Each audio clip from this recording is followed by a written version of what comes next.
are now tuned in to the TMS podcast. Here's your host, Jay Curtis Strickland. Welcome, friends. Do us a favor, like, comment, share, subscribe, click on that bell for notifications. And if you're listening on Spotify or Apple Podcasts, give us a follow, give us a rating. That would be most excellent. I have a merchandising company, Hell's Heart Merch Company, going over to hellsheartco.bigcartel.com. Use the code podcast for 20% off your entire order. They're fine. Bill of Canvas, Next Level Tri-Blend t-shirts. They feel really awesome, super soft. If you like movies, if you like hardcore, check it out. We've got movie-themed and hardcore-themed t-shirts.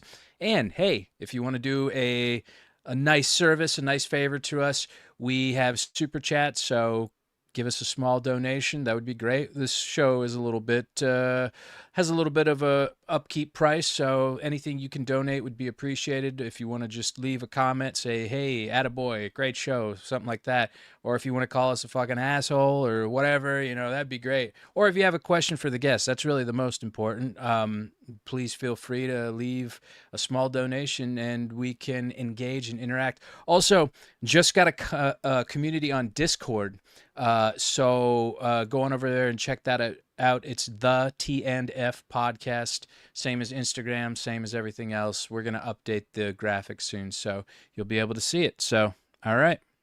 From the raw nerve of independent music to the backbone of underground culture, this next guest has spent years behind the scenes, in the trenches, and putting out records that actually mean something. Among many other projects, he's the guitarist for Outspoken, the man behind New Age Records, and one of the creators of the Death Toilet series. Please welcome Mike Hartsfield.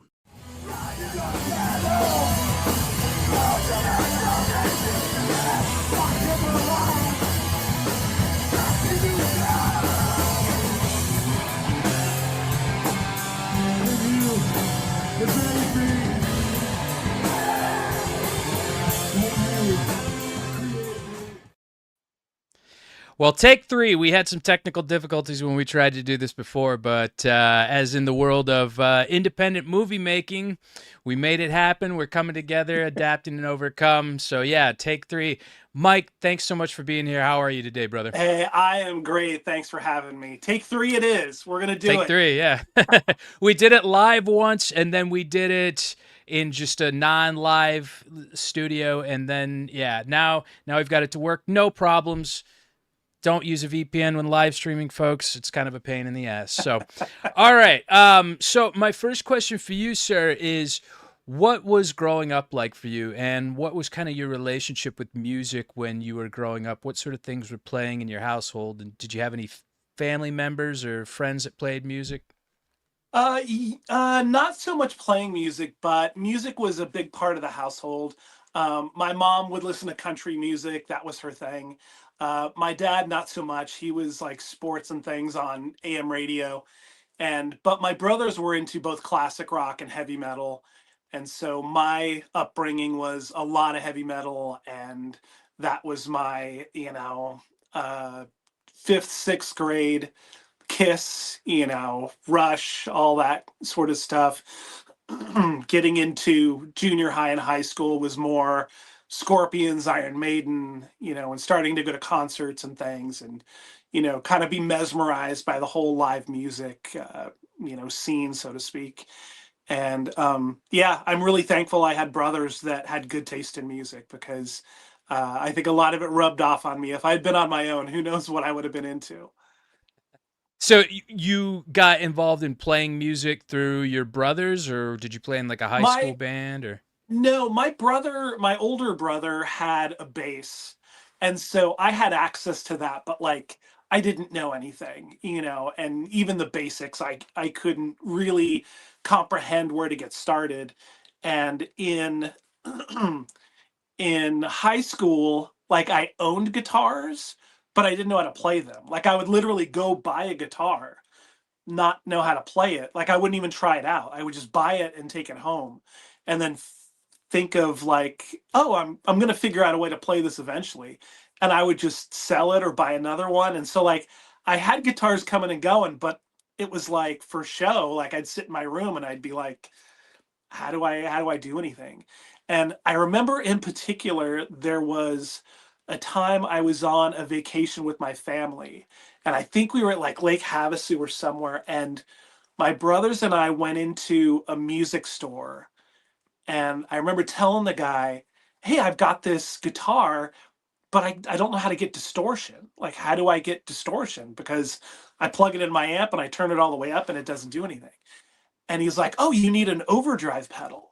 And I was like, "Okay, what is that?" And I bought it, and I remember taking it home, plugging it in, turning it on, plugging it in, turning a few knobs, and hearing feedback starting, and being like, "Whoa!" Like I didn't know how to play a power chord, but I knew that feedback was something I'd heard, and it was a reference point for me to go, are we going to figure this out or not? So I started playing bass in a band in high school, and that was kind of my first, oh, this is how a song is structured.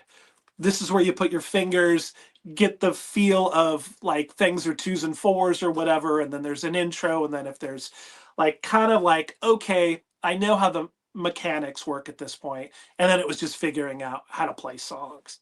So Awesome. And so, what would you say was your segue from?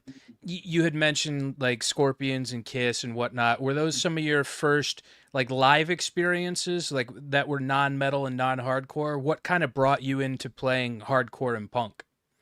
yeah, and it's another thing about the people you meet, and the guys that I started playing with in high school like were more punk guys, and I was more of a metal guy. So as I started going to shows, I was going to like underground metal shows on the Sunset Strip, or like things in the Valley and whatnot. And I was getting exposure to the Olympic Auditorium and Fender's Ballroom and places like that were like mixed bills. Like, you'd go see Nuclear Assault play with Uniform Choice, just because there were so many fewer bands and fewer opportunities that you had to double up on some shows with some different genres, and I just remember going from huge arenas like Long Beach Arena or the Forum or something and seeing bands with like these barricades and these big stages, and it just didn't seem tangible in a way. Like it just didn't feel like I could ever Like do. like you could ever do that, right? Yeah, yeah. And I mean, it's like the kid that was wowed by figuring out how distortion is made. Like I would go to a concert and go, "That's not me. I can never be part of that world." And then growing up and being exposed to people that could play taught me how to play, and also brought me into a genre that was realistic. Like it wasn't concerts, security, barricades. It was like if you're here, you're in it. And it was just such a turnover of like losing interest in heavy metal. The music, of course, has stuck around with me, but the bigger the stages, the bigger the arenas, like all of that stuff just kind of, just got very played out to me. And I was just thrilled going to a show where you could bump your knees into the stage. And I just thought, wow, like those guys are playing. And it was so inspiring to just see. I was just listening to this record. That guy's on stage playing that song. And it was just such an incredible moment of, realizing this is where I belong. This is music that I can chew on and means something more than, Headbangers Ball or MTV or things that would just seemed, after a while just got, so cliche and silly. Right. And out of reach. And, the added bonus of one of the reasons that those small underground hardcore shows were so poignant to me, I'm sure this was probably the same for you as well, but like those same musicians would get off the stage and then go sell merch. And then you could talk to these people and be Totally. like, oh, hey, like great show. You were really awesome. Hey, okay, awesome. Thanks for coming. What's your name? And then you have an actual conversation with them. And so it's like a community, and it becomes like an actual exchange of just being part of something instead of, that inaccessibility of arena Totally. rock or something. You wouldn't be able to have that same privilege with like a Gene Simmons or Ace Frehley or somebody like that. Right. Yeah, and it's like, oh, that guy just put his amp on stage. He played the show and he's taking it off. There's not a road crew, there's not trailers outside, there's not a staff of all these people. And it felt like there might be a chance I could do that. Like, and thankfully I knew people that were writing songs and needed a bass player that could at least come in and do the basics and get things, get things Yeah. solid in a way. So I thankfully learned from people early on how to write songs, how songs work, uh, structuring, and just it's one of those things you really have to do. You can't, take shelter behind something and be like, oh, well, I'll figure it out at some point, or, I'm waiting for the opportunity. It's definitely a, if you want in, you jump in.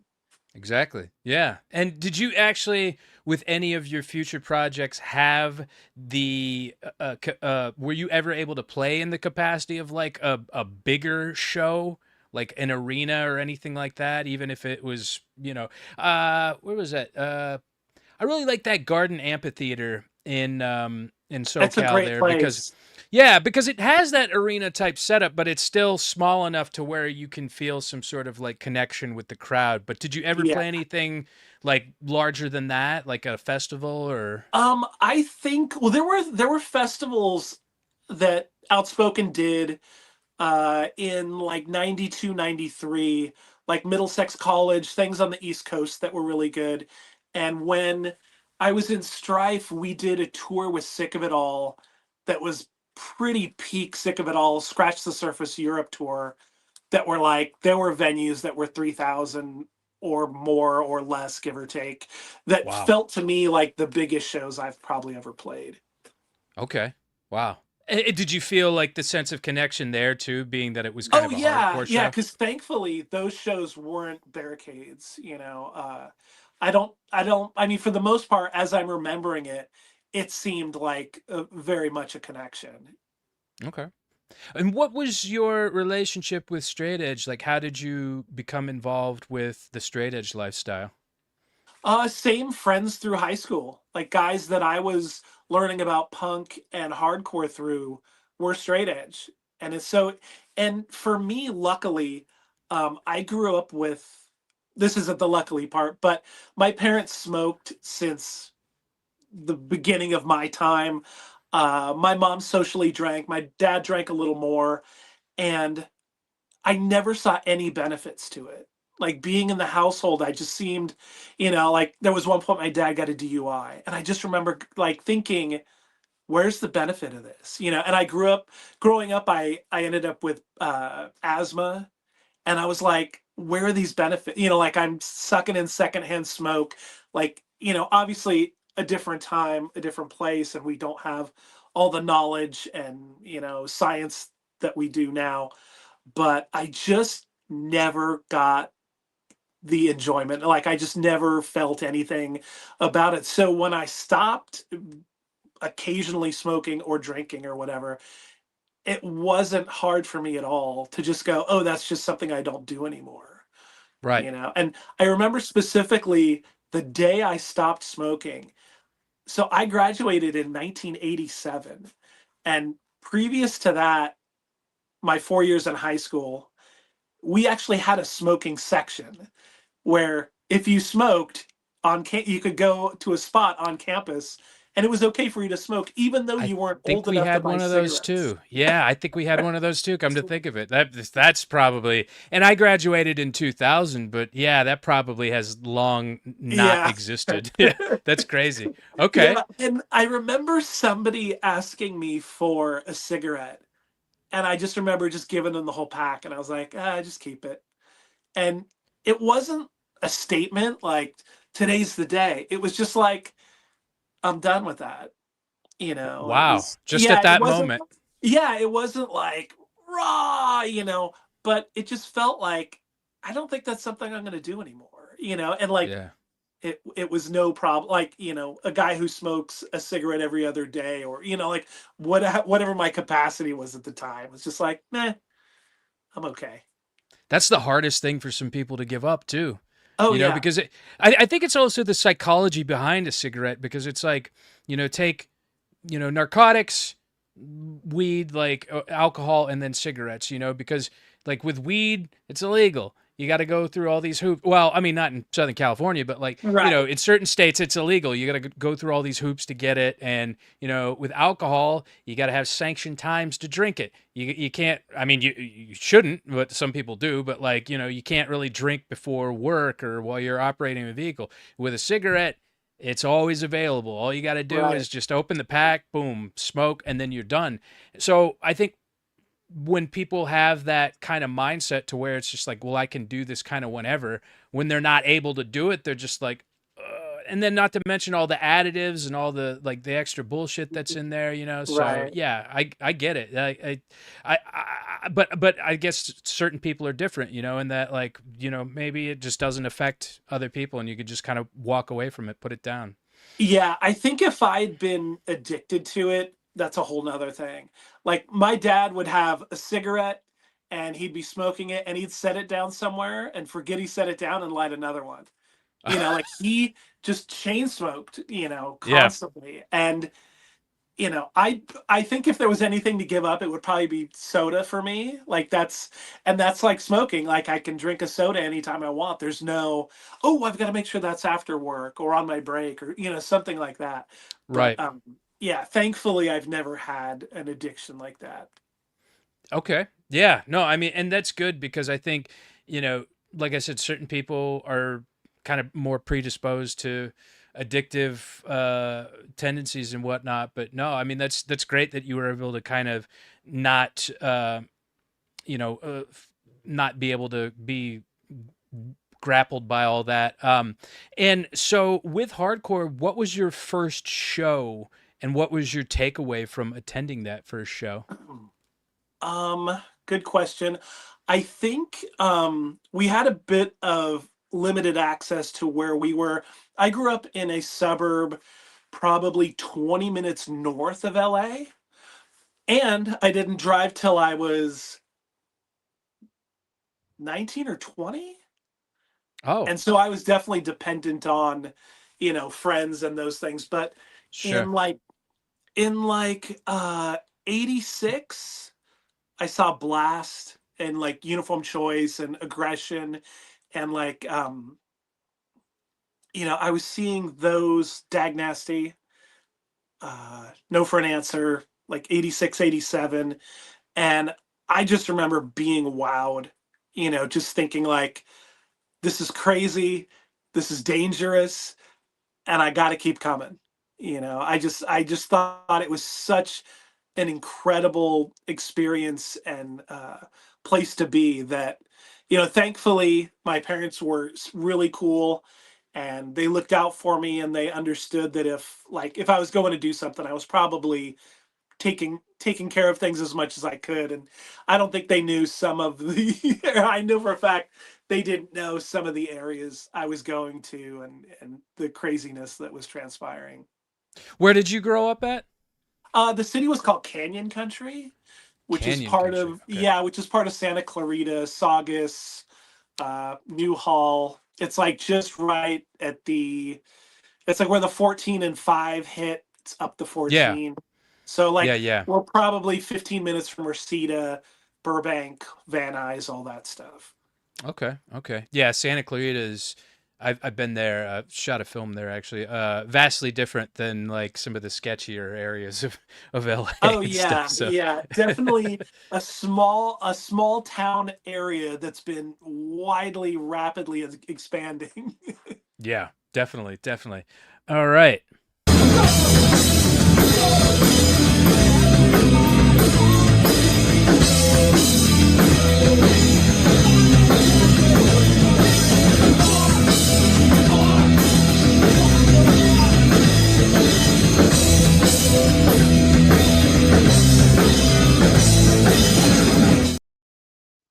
Now, I know you had mentioned I'm pretty sure that Freewill wasn't your first band. This was the first one I think that I could find footage of, live footage of chronologically. So, kind of, what was your first band experience, and then how did that kind of seg into Freewill? Well, the singer for Free Will that also plays guitar, he and I, he was my friend in high school, and we're still friends to this day. He was the guy who showed me this is how songs work. And so the fact that we're still playing music up until like a year and a half or 2 years ago is crazy. But just prior to Free Will, Paul was doing a band called Absent Reality, and that's where I stepped in and got my first bass gig. And it was a band that he had had for a while. That members were kind of coming and going. It was consistent, inconsistent, and we had a chance to play a backyard party in 1987, and it was, I think, March of 87, and he had probably 8 or 10 songs that he'd had over the years. And so this formation of the band played this backyard party. And our friend Matt sang, and this guy named Steve played drums, who was a friend of ours. And it was the first time, like, all of the songs were this part goes 4 times, this part goes 4 times, go back to the first part, go to the second part, and then one of those parts slowed down was the breakdown. And so we played this backyard party, and it was my first show, uh, and all of the lyrics were improv, and it was just like, nardcore style punk hardcore. And we played that show, and then it was kind of like, oh, let's try to be a little more serious. And so we started trying to get guys, and once we figured out the free will thing, I befriended our friend Scott, who ended up being the singer of Free Will, and he had had his partner in writing and doing stuff, Charlie, who the four of us became Free Will, and that was like when we started like writing songs that were a little more focused, and the lyrics stayed consistent, and we ended up writing a demo and playing our first shows. And so with Free Will, what you guys are still going present day, was that something like you had started and then you kind of went into some like a hiatus when you were doing your other projects, or is that something you've been consistently doing, like you would been playing since its inception? No, Free Will started at the very end of 1987. It went through 88 into 89, and we actually signed to do our record with Wishing Well Records at the time. So we recorded the Free Will LP. Um, Wishing Well fell apart. Um, as we were writing new material, we were steering away into an even more melodic genre that I wasn't really excited about. I had started playing guitar with a band called Against the Wall, and that guitar player, Joe, taught me how to play guitar. So it was kind of funny that being in Free Will, the guitar player taught me how to play bass, and then in Against the Wall, the guitar player taught me how to play guitar. Oh And wow. then so I left Free Will. They got another bass player. They did some more stuff and ended up changing the name, doing a different style, and staying productive on their side. And Against the Wall didn't last very long for me. And then right after that came Outspoken. And so Free Will was just this thing that we had recorded an LP that never saw the light of day. A few people had test pressings.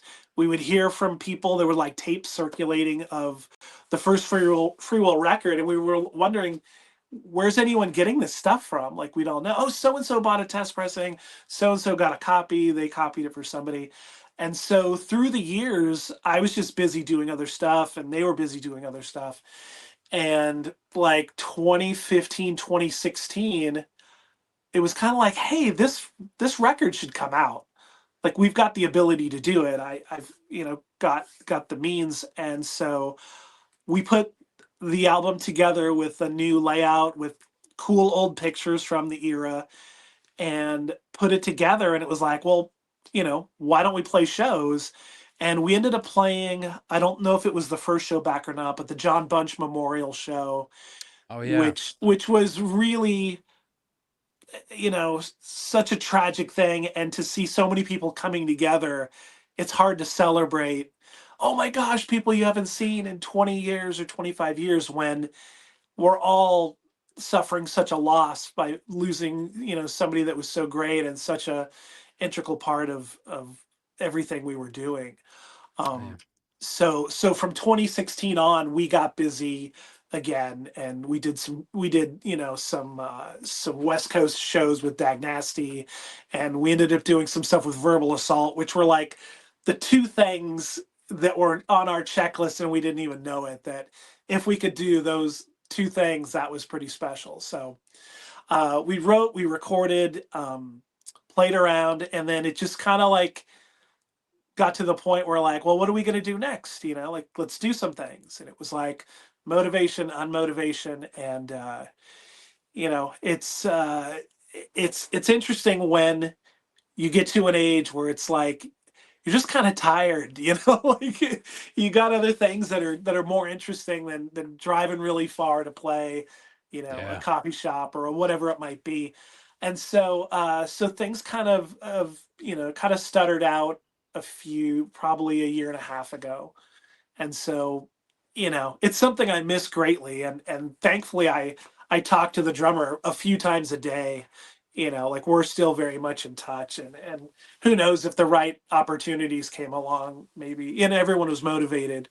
Uh, you know, it's Yeah. it's I think one of the only bands that has, well, I mean, this is the second time I guess it's come to an end, but like without any animosity, or without, God, I hate so and so, or, like, Yeah. there's none of that. Like, everyone still talks. We send, happy birthday texts or whatever, and hang out when we can. So That's we'll really see. good. We'll Yeah. see. That's the best way to kind of put it on hiatus, is when Yeah, everybody still is able to be copacetic and have good relationships with each other. Yeah, that's for sure. fantastic. Yeah. Yeah, And around that time New Age started as well, correct? yeah. New Age started in 1988, and it was a really interesting time to, like, figure out how records are made. Like, I didn't have any experience prior, and thankfully there were music magazines in LA that would have an ad for, 1,007 inches or 1,012 inches, and it would just give you a price and a company name. So you didn't have to know how anything works. You just needed to know, I got to get you my layout, I got to get you the master, and then, you know, like magic, 1,000 records would show up, and you were you were off to the races. That must have been pretty intimidating though, because you said if you graduated in '87, that would have made you what, about like 19, Yeah, 20, I something like that? graduated. Yeah, I graduated when I was 17, so I had just turned 18, I think. And it's funny, my dad was an engineer, and he was suit and tie every day to work. And I told him, "Hey, I'm going to start a record company." And it's just like, dude, we live up in the mountains. What are you talking about? And I'm like, no, no, like, they can ship them here, and then I'm going to ship them to people. And I think it was just one of those things that, like, I always had a fanzine, a band, like something that was, I think, out of their norm, which always, I'm sure, seemed wacky and They wild. didn't understand, but they weren't condemnatory of you for doing these No, creative not at endeavors, were all. they? That's good. No, not at all. And I think my mom came to Outspoken's last show in '94. And I think she was like, what? Like she didn't have any knowledge of hardcore except maybe what I had told her, but like I didn't tell her about stage dives, and I didn't tell her about this wild community that we're a part of, where everyone's smiling and everyone's hugging, and there's this great sense of community. And so I'm glad she saw that, and um, I think it kind of let her know that things are okay with, like, hey, I'm going for the week, gone, I'm going to be gone for the weekend, some wacky wild part of town or something. Right. So yeah, yeah, they were very supportive, and I think things were probably questioned because it was abnormal for some, especially their son, to say, "Hey, I'm going to start a record label." Like, wait, don't you want to go to college? Don't you want to be this or that or anything? And I was just always wrapped up in something that was entertaining and rewarding to me, to be a part of. That's the best way to be, though, honestly. And, I mean, it's unfamiliar territory towards, parental figures sometimes when their children are kind of involved in something like that. But like you said, when she went there and kind of saw the communal aspect and the fact that everybody was friendly towards each other, I'm sure she was like pretty happy and satisfied about Right. that. Yeah, Yeah. I think the media, especially at that time, if anything was spoken about with punk or hardcore, it was always a negative, showing a clip of a mosh pit where somebody gets hit or something. Like, that's what gives them ratings, so that's what they will Right. showcase. So anything my mom had seen had probably been horrible. And plus, us growing up listening to Iron Maiden and Slayer and like all these things that like you were bringing home these records with pentagrams and like Right. all of that shit. I mean, they were sweethearts about, That's good. the That's really good. insanity. Yeah. What was the biggest challenges when you were starting up the label, and what do you think has been able to kind of keep you maintaining, your current status? Like, what do you think is, what do you think? I think early on, the real problems or hurdles for me were collecting from distributors because in 1992, if you shipped a pallet of records to a company in New York or Chicago or somewhere, and then you were like, all right, like 30 days. So, where's my payment? Oh, yeah, we're waiting to hear. So it's going to be 60 days. Oh, okay. Yeah. Hey, and in the meantime, could you send us more of this record? Because it's selling really good.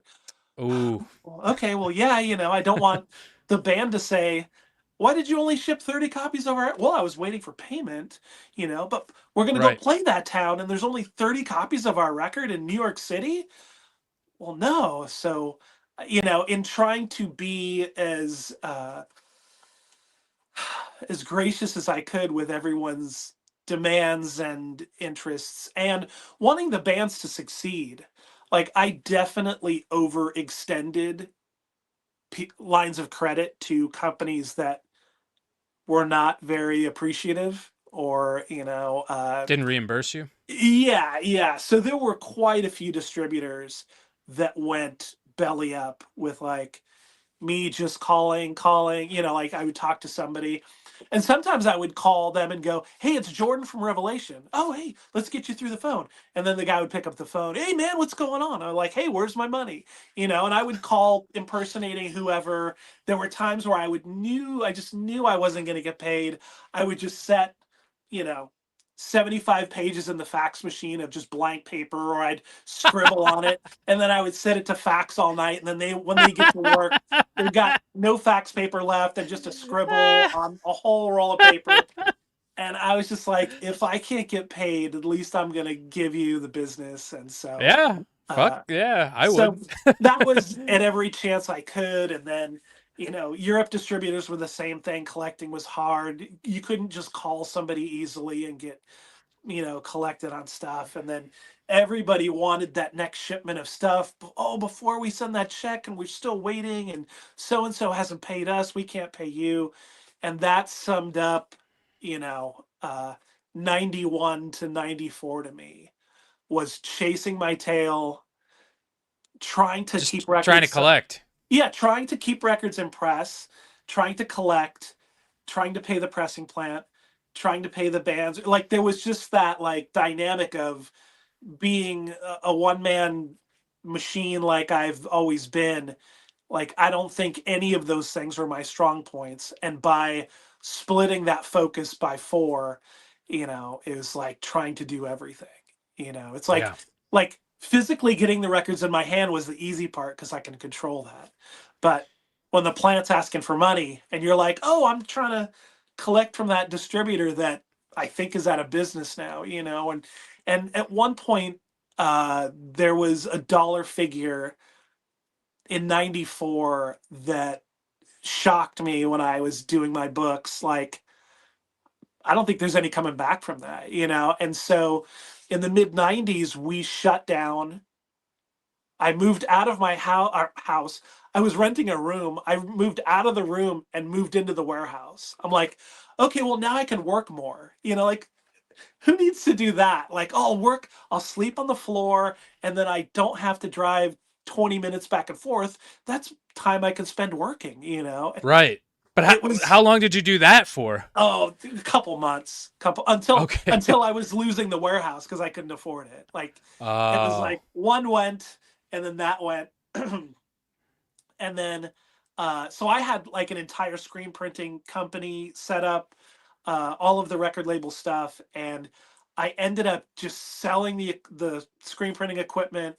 I moved all of the whatever I had left was moved to my parents' house, and I was just burned. Like, I just felt so, you know, in the middle of things that were dog shit, you know, and I just felt so bad. And like, the bands were like, "Hey, we need some records for a show." I'm like, I've paid to press them, I've paid to ship them, nobody's paid us back, but we need more records. And it was just like that. There's no, unless you've got the deepest pockets, there's no recovering from that. So right. that was the mid 90s, and just awful business on my part more than anything.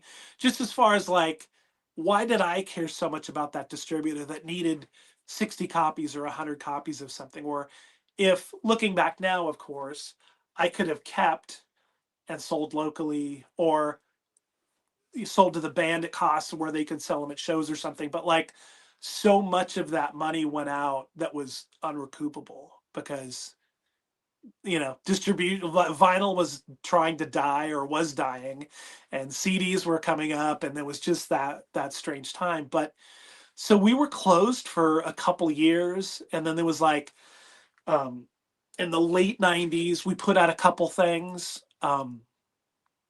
and luckily we were down to only a few distributors that were left. The ones who had gone out of business hadn't resurfaced, and we just had a singular distributor, which was Revelation, which was easy because you only have one person to collect from. And if they pay you every month, which Revelation does, you know, it's easier to manage how much you press because each month you know what you're selling. And so, you know, you wouldn't expect a month to do twice as much or half as much.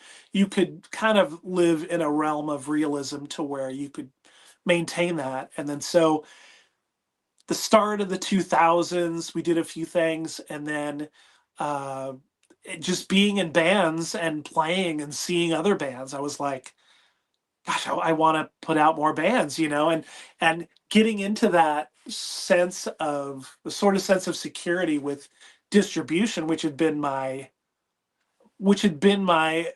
hugest problem, obviously. Mm. And that was sort of fixed. I could then just be dealing with bands, dealing with, you know, the manufacturer, shipping, mail order, and that stuff. So getting into the later 2000s into 2010, like, you know, Amendment 18 was playing shows. We were running into other bands that needed records out. And then so that kind of just flourished into, you know, being consistent and working forward from there. That's awesome. All right, let's play.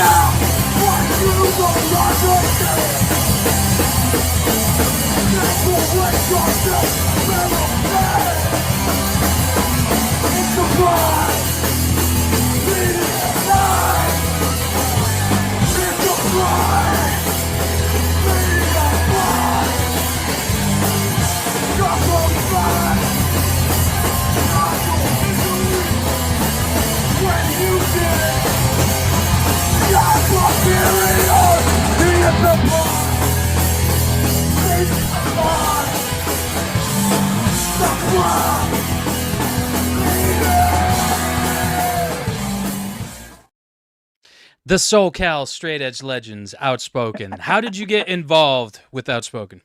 Oh, Outspoken was a really important formation for me. I guess the start of it all was at the end of '89. I was burnt out from Against the Wall and really not enjoying music whatsoever. And I'd met John at a show in San Bernardino in 1988, and I was like, God, he just has an aura around him that is like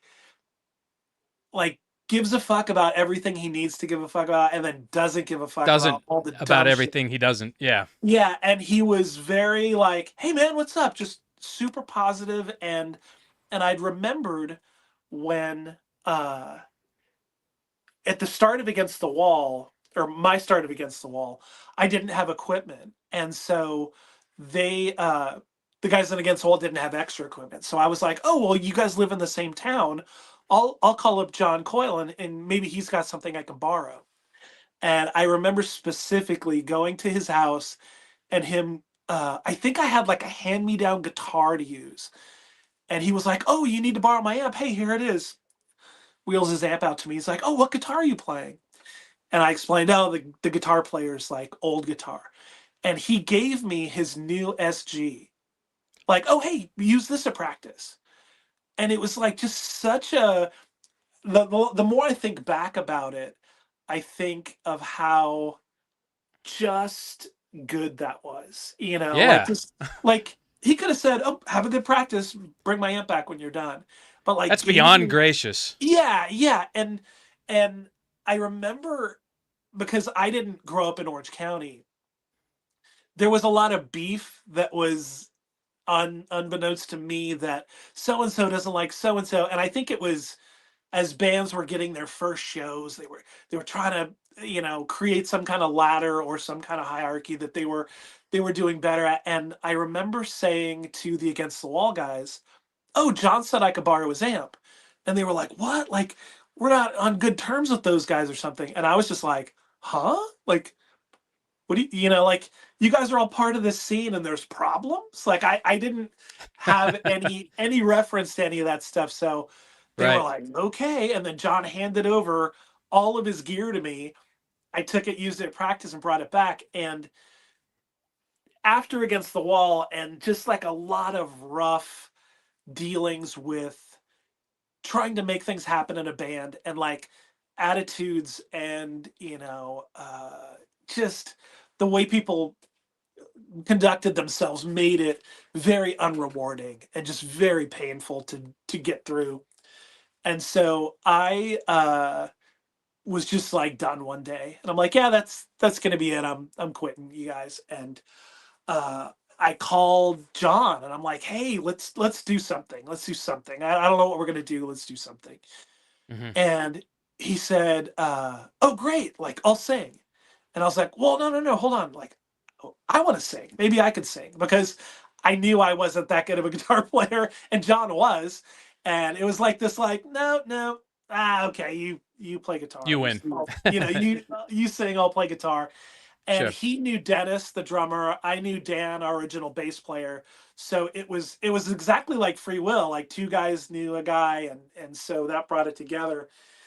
And so when Outspoken had a first practice, John had already written like 7 or 8 songs.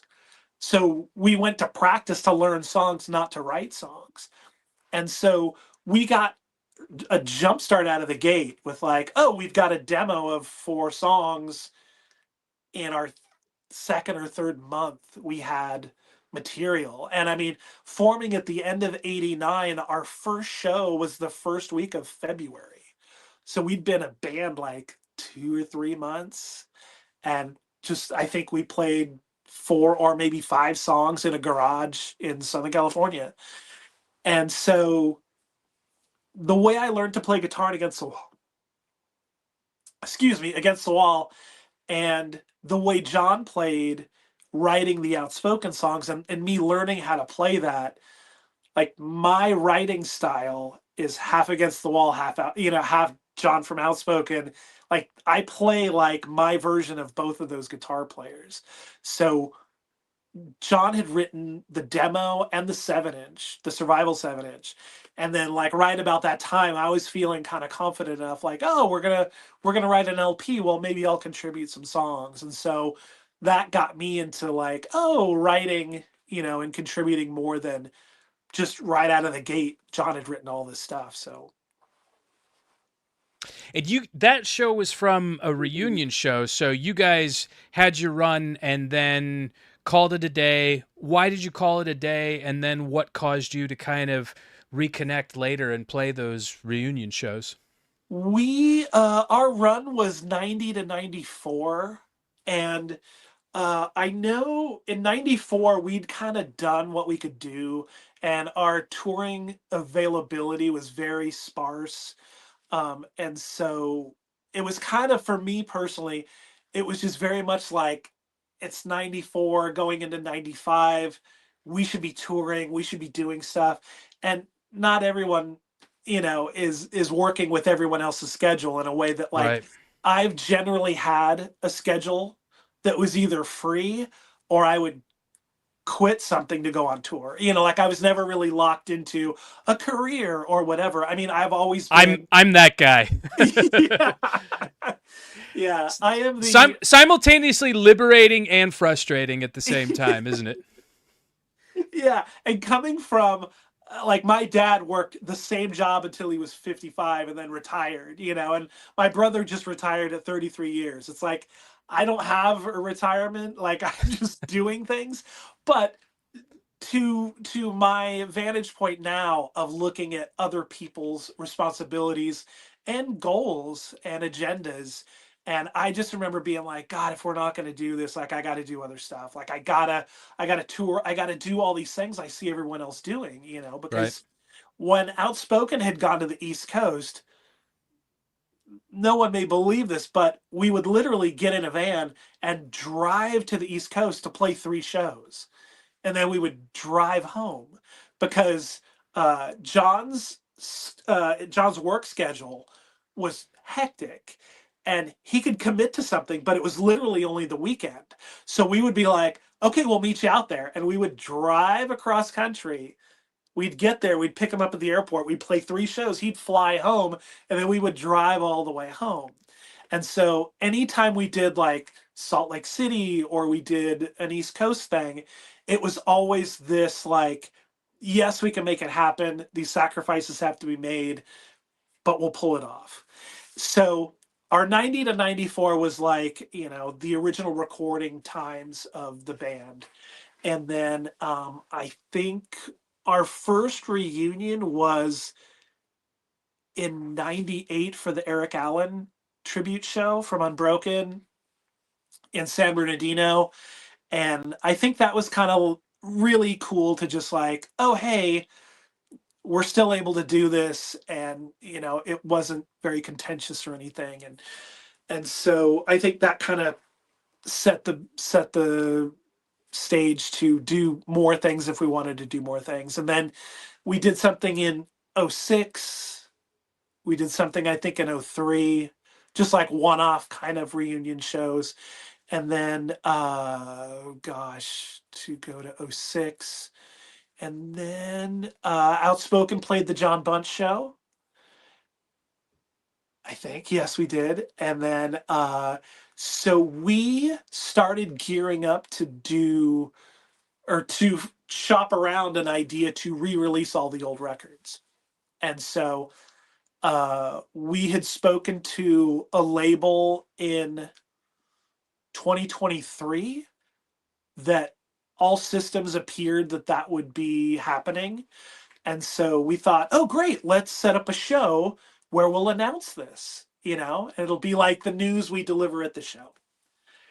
And so getting into, gosh, 2023, was that my brain's a little foggy. The footage you just showed, I believe, was Where you made the announcement? well, we were supposed to make the announcement. I believe that was the start of 24. I'm a little lost. Okay. But so it was like, hey, let's get together and play a show. and then we'll deliver that news, because we hadn't been talking about playing shows or anything, but like it was kind of a way to announce the show and a way to announce or to show the label, hey, we're going to do stuff. Like if you're going to commit to doing these things, we're going to commit to doing these things. And so the deal was never signed, but the show was already booked. So we were kind of like, well, we'll just play a show, Yeah. like there's no news and we're just going to be here. And so we played the show and it was great. And then we ended up playing the Garden Amp a little while after that. And then so we've kind of been dealing with trying to set up these re-releases. And we finally got a deal that was signed maybe, I'm going to say 6 months ago. And then so once that was finalized, we've kind of been like, okay, what, like schedule wise and commitment wise, what can everybody do? And then so we've just probably 2 weeks ago wrapped up the third show announcement of a 3 show East Coast tour that we're doing. Yeah. Where's That's that going to be at? it's May 15th, 16th, 17th, and it's Massachusetts, it's Brooklyn, it's Philly. Okay. So it's Beverly, Mass, Brooklyn, Philly. And so we don't know what to expect or if we should expect anything, but we've had some positive feedback. So we just can't wait to see people we haven't seen. I mean, we haven't been on the East Coast since 2006, and that was a one-off show. So we didn't really go around and see old friends and faces and stuff. So this is going to be really rewarding to see and hug people we haven't seen in years, which, music brought us out there and we met them, and it's music is bringing us back to see them again. Hell yeah. Hell yeah. As old as I am at this point, all the bands that I love are going up and playing in New York. And I'm a little bit of a hike from New York, but it's not like without, it's within reach. I would be able Yeah. to go. So I'm going to have to go and maybe like, drive up there, check that out. Cause man, like I didn't get to see a lot of these bands back in their heyday, in their prime, so I would love to come check that out. And I have to ask you a question because Dennis came on the show and told the story about fighting Nazis in Arizona. And I would love to hear your perspective of that. I remember it vividly. It was, I think the demo was out, maybe the 7 inch, 1990. We had driven to Phoenix, Arizona to play a show, and we didn't know any, like, we knew next to nobody. We took this show because it was a place to play, and Phoenix isn't that far. And we were at the venue, and we're like, God, there's Nazis here. We were just like, is this real? Like that's, it seemed so incredibly foreign to us. And Right. it was just seeing guys with like homemade tattoos and like still healing and stuff. And they ended up being the security at the venue. And using the term venue a little loosely, I think it may have been an abandoned building. And Probably.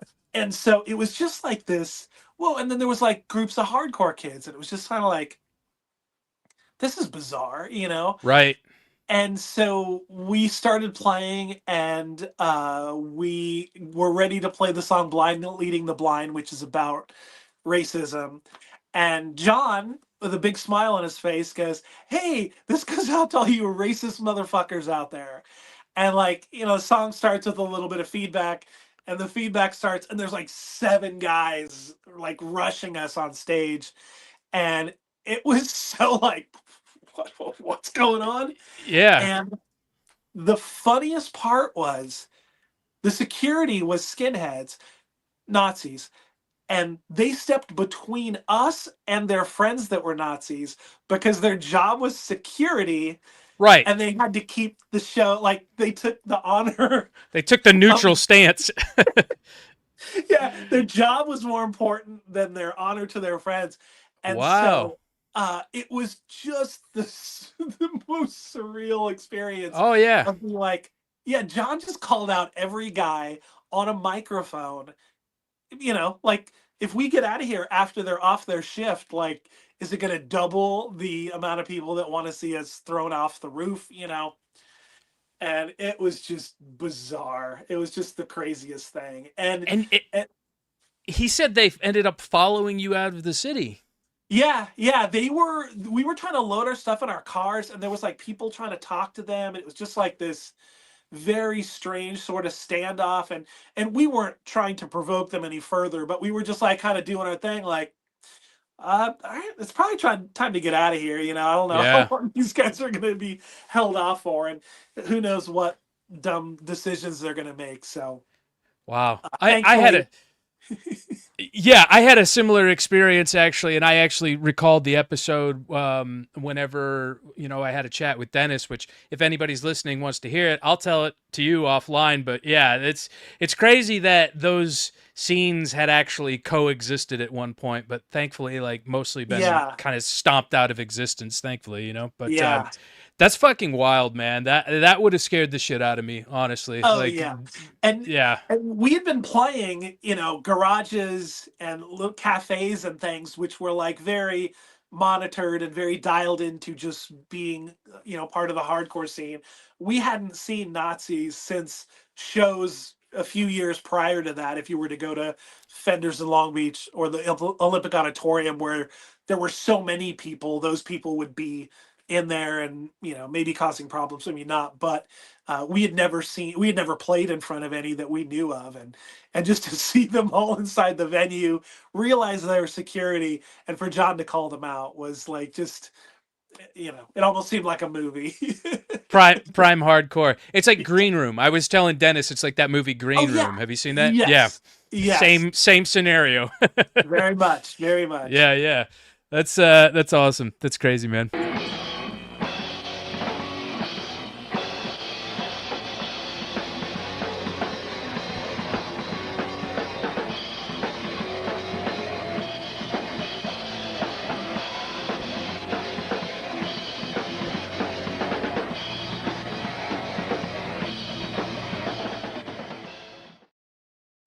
Now Dennis was in Drift Again as well, too, correct?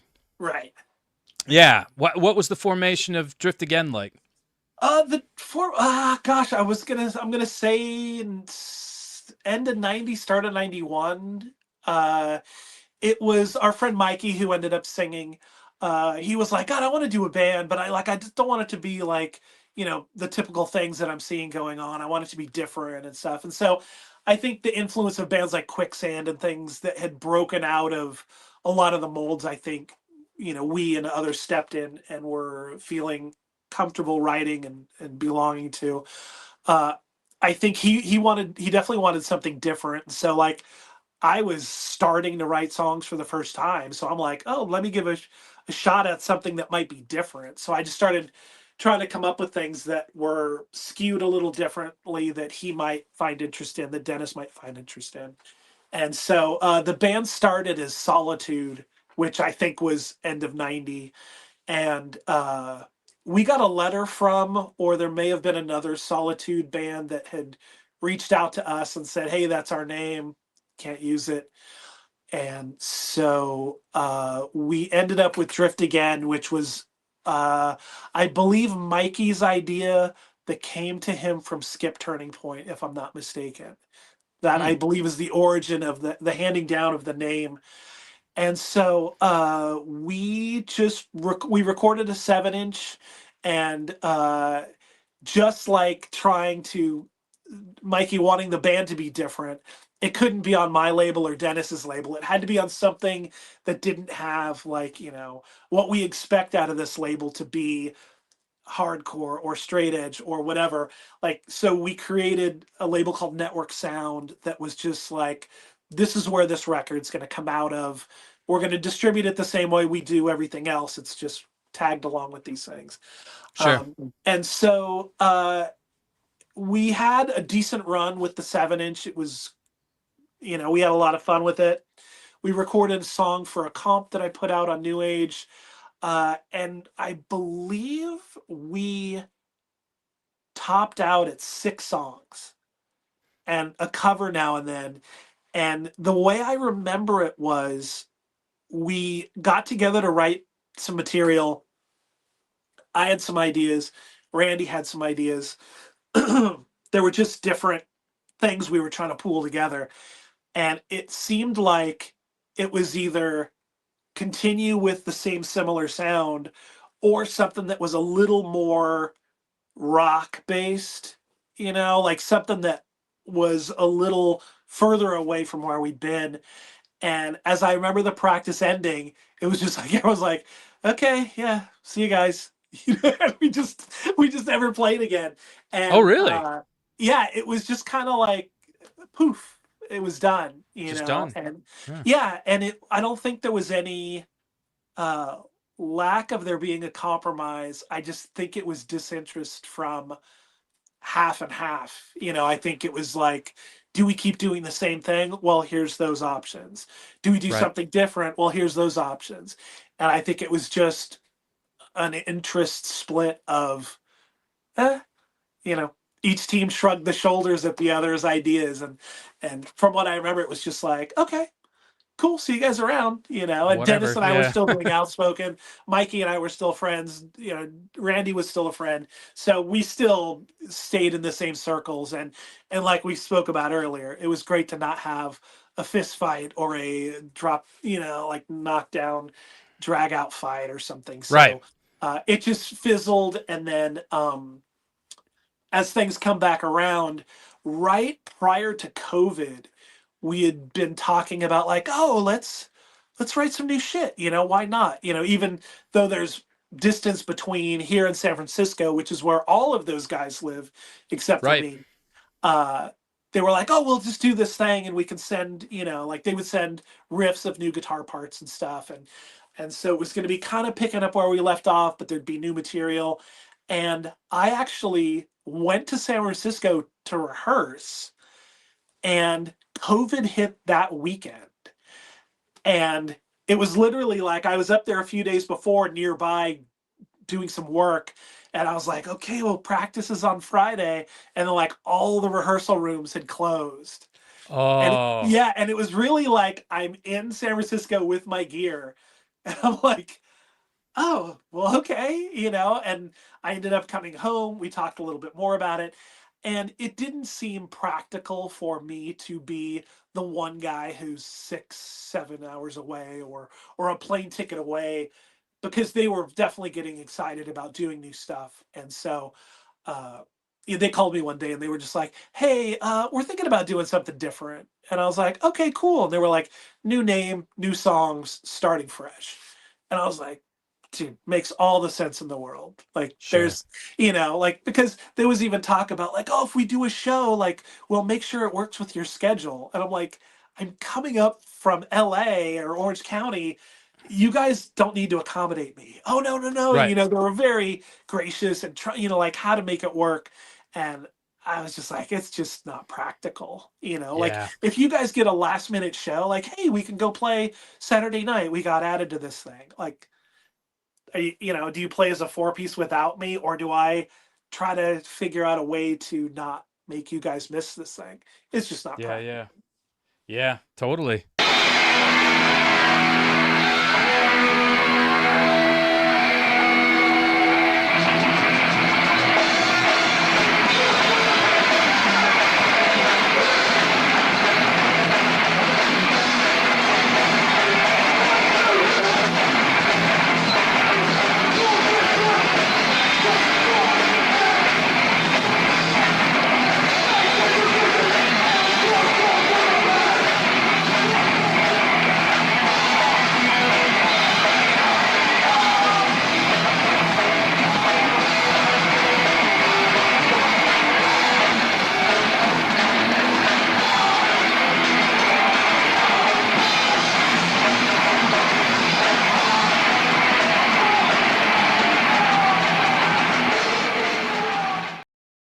Strife was one of the bands that got me into hardcore. I was telling Tim and Matt from VOD that when I was being driven to join the military, that my driver, he had just joined the Marines.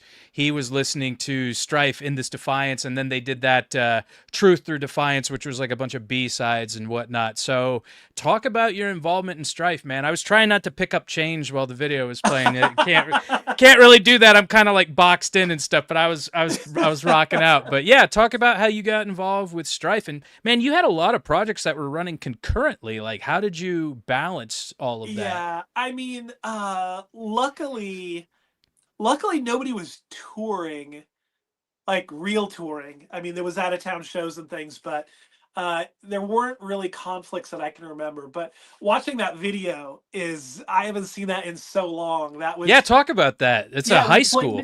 we played at the high school that some of the guys went to, and it was just energy.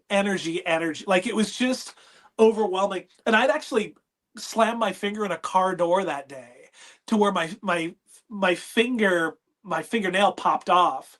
And then Oh, I had to play the show. I had forgotten my cord or my strap or something. I went back, slammed my finger in the door. But that was such a fun time because we were using full stacks, and we were just doing dumb fun stuff that was, like, oh, we need more, like we need to get more amps and stuff. And it was just like super fun. We would find used Randall cabinets, like we gotta get more cabinets, and like, it's just Taco Bell, you know big open E jumps and X's on everything. It was a marvelous time. And that video in particular, I remember watching it once with Sid, the original drummer. And there's a time when Andrew is playing, and you can see him. He kind of turns towards the camera, but he goes and he like hits a note and tunes it. But it's during all of everything going on. So I remember Sid going, like making a voice for Andrew, like, okay, that's better. Like as if this tuning of whatever, we couldn't hear anything. Everything was right. so loud. And it was just, ridiculous. And I don't think anyone at the high school was expecting that to show up. Right. I think it's like, oh, the guys from, Nirvana cover band or some shit. yeah, exactly. And so Wow. them being from a small town, I think really helped them. I wasn't local. I was driving in to go to practice and stuff. And I think that really helped them kind of get a foundation to then go and do everything that they ended up doing. And why did you depart from Strife? I started playing guitar, and I'm trying to think, playing guitar, what did it? I don't remember an incident in particular. Mm-hmm. Yeah, I just don't remember. But if I can't remember it, it must not have been something Like important. angrily, done or anything. But I ended up coming back 2 years later when Chad had quit and moved, who was the bass player. And so I think Outspoken broke up in August of '94. And I think I played a show playing bass with Strife in October or November. And then we went to Europe with Sick of It All that winter. So it was kind of like the thing I needed to get done with Outspoken for, or at least I probably could have kept it because it wasn't that demanding. But I really felt like I need to make a shift into something with guys that are like, we all live at home or we don't have responsibilities. We can pick up and go and come back. And I was older, but thankfully irresponsible and could just go do nonsense whenever I need. I mean, that first tour with Sick of It All was 5 weeks in Europe in 1995. And how I old had were you then? 95. You would have been what, like You'll probably get the math. 25? I was What? probably Well, I was 87 if you I was graduated, you said. So 25. 25. Wow, that must I have been think. incredible. Yeah. And to go out on tour with Sick of It All, specifically at that time, was fantastic. Oh Like yeah. getting to see them play every night was like going to school. It's a lesson in how they conducted business, how they conducted themselves. Like it was just seeing somebody that was serious about what they were doing without trying to be bigger than they were. It was just definitely a like, oh, I would love to be in this position. It Yeah. would be fucking great. Yeah.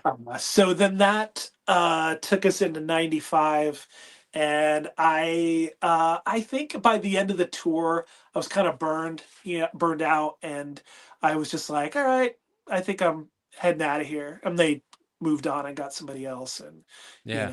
I think uh, the friendship I think suffered a little bit, but I don't think it was long term. Yeah, like I said, man, one of the earliest bands that got me into hardcore. Like I just remember being so floored by that album, and it was really awesome to see them come back and do the Witness a Rebirth, which I think truthfully is one of the best albums that they ever did from a production standpoint, from a songwriting standpoint. And you weren't Yeah. involved with that album, were you? No, no, No. Okay. no. Yeah, I got to step in as they were promoting One Truth. So I got to hear a lot of people go, "Oh my God, this record's great!" And I'm like, "Yeah, I heard it, and it's great too." Like I couldn't take any sort of, Credit for it. yeah, there was no Yeah. credit to be taken. I could just agree with them as a fan that, like, yeah, I enjoy this also. Yeah. Yeah. Yeah. I Yeah, I that love it, record man. was huge for them and huge for Southern California. Like that Totally. really put them, and plus their attitude at the time, from what I remember, was we'll play anywhere. We'll like it doesn't have to be a cookie cutter show with bands that we are familiar with or that are similar to us and this is a safe space. They definitely just wrote it and just said, we're available to play, and played, and I'm sure converted a lot of people who'd never heard hardcore Yeah. into people that listen to hardcore.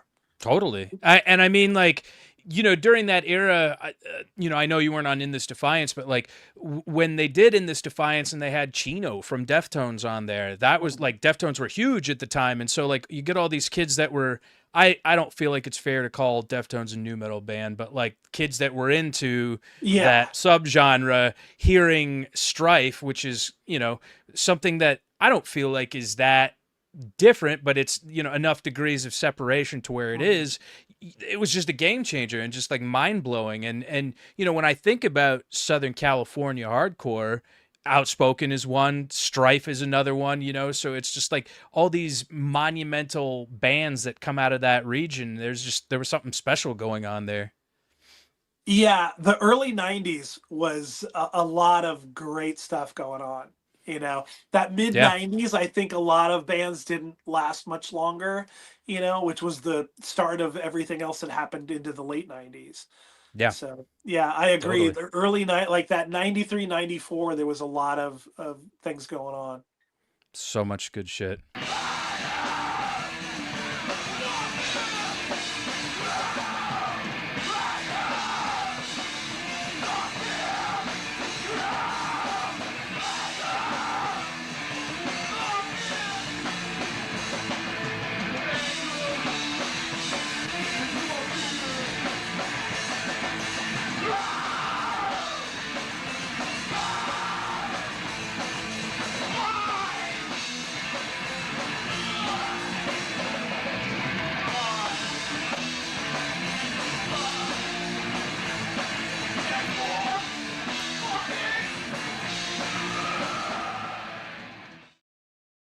Suppression Swing. Do you remember playing that show? And what was kind of the formation of that band?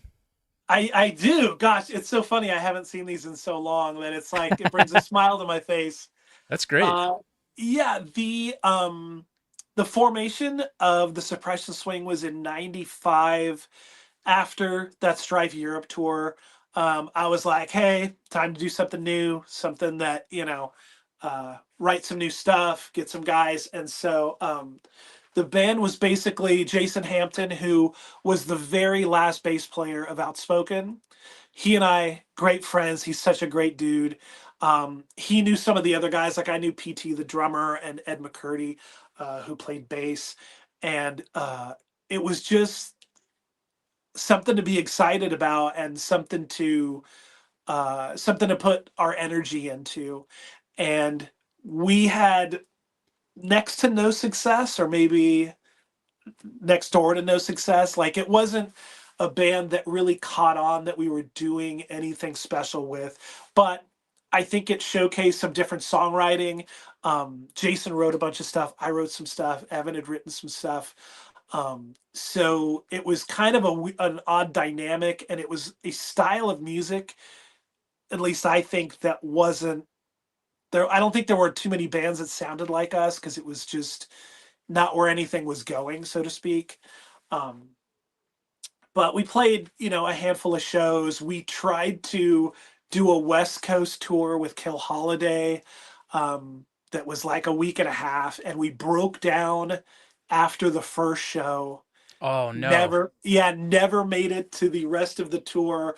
We were stuck in Arizona for a week trying to fix a van, and spent hundreds of dollars. They couldn't fix it. We ended up just hobbling home with a broken van. Didn't finish the tour. I think that took a lot of wind out of our sails. Yeah. We had started recording. We wrote the first 7-inch, started playing some shows. We wrote and recorded most of the LP, and kind of broke up. And it was kind of like, this thing can't just die in the studio. Like, let's get together and mix it. And so, you know, everyone figured out their time to mix it. And we ended up mixing it, and then, like, never playing another show or anything. Like, the LP came out and, like, did whatever it was going to do. And, everybody moved on to doing other things. And there's been zero talk of any reunions. Really? Yeah, it's just like, I see most of the people. I don't think I've seen Evan, the other guitar player, in quite some time, but I see the drummer once or twice a year. I see the singer 4 times a year. So it's just like, we're still around in the same circles. But I think everyone else has done music they probably enjoy more than what they did in 96, 97. And Sure. plus, I don't know the fan base for that now, as far as we were so obscure. I don't think anyone's asking for that reunion. Right. It would be a very niche audience, and yeah, like you said, well, it's one of those things where you almost feel like you outgrow what you were doing back then, and you're just like, just Yeah. we're doing better stuff now, so who Yeah, yeah. cares If type it's thing. if you're gonna line up the reunions you could have access to doing, it wouldn't be to the middle up. It would be lower on the list. Exactly. Exactly.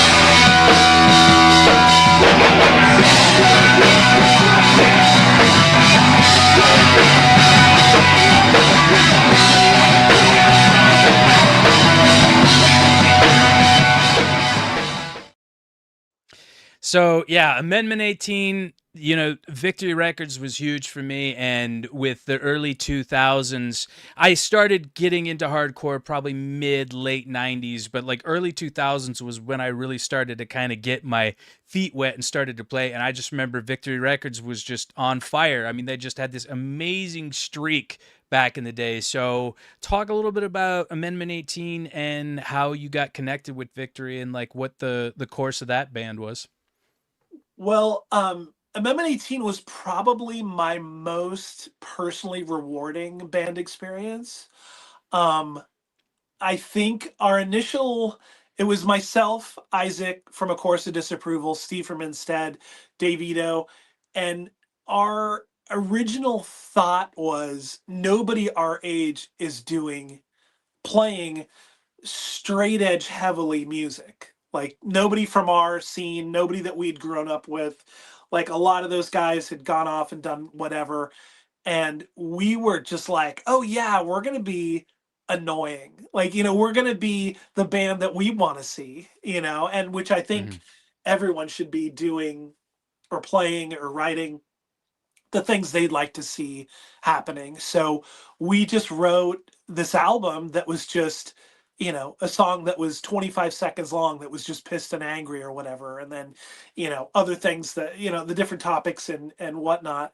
But it was just a very angry hardcore record, simplistic and very, very focused. It wasn't hard to figure out what we were doing, and very rewarding.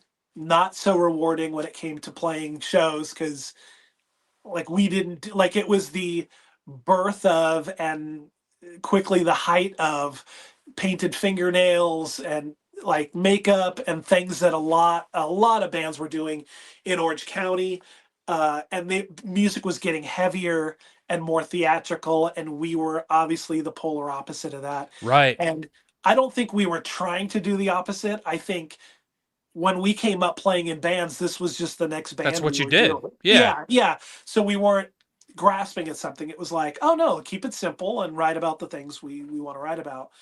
Right. And so we did the first record. We did a West Coast tour. We went across the US a little bit. We went to Arizona. We did, the whatever touring we could do. And then the Victory deal really was a lifesaver for us, because we had um and I think we recorded the first LP in 2000. We did another 7-inch in '01 that I had put out, and we signed a deal with Revelation in '02, I'm going to say, to do 2 LPs.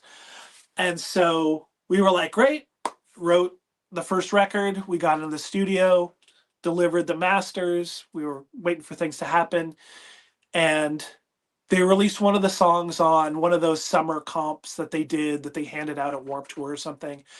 And so we were like, okay, great, great. And then one day we got a call, and it was like, hey, we're concerned you guys aren't going to tour enough. So we're going This to was Revelation or this Victory? this was Revelation. Okay. And so we were like, well, we did the West Coast, we did the US. Oh, and we'd done Europe. We did like a week in Europe of just whatever friends could set up for us. We'd gone through and done this tour. So we'd done a decent amount of touring for a band at our age with no signs of stopping. And it was just this odd standoff of like, well, what is it going to be like? Well, and they gave us option B and option C, which were to release the record on Crisis Records, which was one of their side labels, which would have Imprints. been a death sentence. There's nobody supporting Crisis Records. Right. And we were just like, no. The contract says Revelation Records. Right. And this had started from me getting into an argument with an employee there about unrelated things, because Revelation was New Age's distributor. I had a discussion that became heated with them about New Age things. So now they came and made things difficult for A18 by kicking us off Oh. the label. Oh. So I was just like, we're not going anywhere. You're putting the record out. Like it was a standoff. And strangely enough, we were talking to Clint, our friend Clint from Victory, and he was like, hey guys, what's going on? When's that thing coming out? We were like, oh, let us tell you what's going Funny on with funny that. story about Yeah. that. And he was just like, wait, so they're not putting the record out? And we were like, no, we don't know what's going to happen. He goes, let me give you a call tomorrow. And it was like, okay, like whatever. And he called the next day and he goes, hey, do you guys want to be on Victory? And we said, yeah, but what do we do? Like, we've got like the record, the recording cost us $3,000 or something. And there was this deal struck to let us go to Victory from Revelation. And it was like a weird, blessing, so to speak, of like, oh, we've got a better or different or more focused on us, situation that could happen. And Victory came in and swooped it up and put the record out and supported us and did everything they said they were going to do. And we toured our asses off. And we just, anytime, any place. I remember one time we drove to the Midwest to just play 4 shows and just drove all the way home. And then we Wow. toured the US for 5 weeks, did that. We were doing music videos. We did Europe again in '03. Came back, recorded the second LP for Victory, which Victory did everything above and beyond they said they were going to do, and they literally saved us from what are we going to do? We've Right. we've got a contract that we're trying to honor and we can't, and so we went away in the night and did better than I think we would have if we would have stayed with the original deal. And that's interesting too, because it is kind of like you mentioned with the SoCal scene that they had bands that were, wearing the girls' pants and had the eyeliner and the, nail polish and stuff like that. Because at that same time, I think Victory was kind of in a transitionary phase in which they were kind of putting some bands out that were like that. So do you feel like that was ever kind of a conflict as far as like, people would see, oh, this is because you guys were definitely more akin to the bands of yore on that label, like the Strifes and the Hate Breeds and stuff like that. And then you've got bands that are completely aesthetically in a whole nother direction. Did you guys ever have any sort of like conflicting attitudes about that, or how did that kind of work? No, as far as conflicting attitudes, and I'd known Tony since '89, the late '80s. I had actually done a bunch of screen printing for him, like a lot of those early Victory shirts I was printing Mm. in-house where I was living. And so he and I developed a decent or a really good relationship, I'll say, early on. But I think between Clint and Tony, Victory did not need to put our record out. It wasn't like, oh my gosh, this is going to be so great for the label and it's going to open doors or it's going to bring us sacks of money or anything. I think it was totally a favor. Labor of Or love. yeah. I don't think it was like oh, this helps us keep some street cred if we've got old edge guys. This Like is the next Taking Back Sunday or something. Yeah. right. Yeah, we don't have a plaque with a gold record on it. Like none of that was an option. And I think Tony was my friend, Clint was our friend, and I think just that together was like maybe we'd done something good somewhere, and that opened that door because it really did a lot for those records getting the distribution and things because we got a lot of favors and our videos got played places that they would have never happened otherwise Oh if we yeah. weren't along that Victory train of everything blowing up, like you said, like just win after win as they were Yeah. very, very much a part of. So what kind of pumped the brakes on that? We did the last record, the A18 Dear Furious record in '03, '04. We did a handful of West Coast stuff. We were trying to plan Europe, and Isaac said he was going to try to go back to school because he and I had both had these sort of vagabond, like, oh, we can pick up and go whenever we need to. And that's hardly responsible for somebody who's trying to raise a kid, and has a wife or whatever. It's like at some point, someone's going to get mad, or you're going to be mad at yourself and try to be like, hey, you know what? We had a good run. Let's do something else. So in that mid 2000s, he was going to go back to school. It kind of happened, kind of didn't. I think we did some odd reunions on and off. I remember we went to Salt Lake City for a show, um, which had become our sort of home away from home because everybody there just treated us so well that, anytime we had to put out a bio or anything, we always said we were from Salt Lake City, because like we could play and draw 6 kids, in Orange County, or we could go be part of a show bringing in 400 or 500 people in Salt Lake City. So we Yeah. always had this like very pro Salt Lake City, demeanor amongst ourselves. And we did do some on and off reunions over the years. And I think the last one was, gosh, 2015, 2016, maybe. Um, we just got together, did 2 shows, and then that was it. And yeah, the Dear Furious record in particular, like it was just a really great time. Like I think the songs we wrote just mattered, and I just felt in writing riffs or the songs, like I just think we did our best, from every direction. We'd added Tom, our new drummer, who worked circles around me as far as a musician. Like he was above and beyond, played drums and bass on the record, and just played bass better than me, obviously played drums better than me, and just made the record so incredible, I thought. Yeah. Yeah. And to speak of Dear Furious,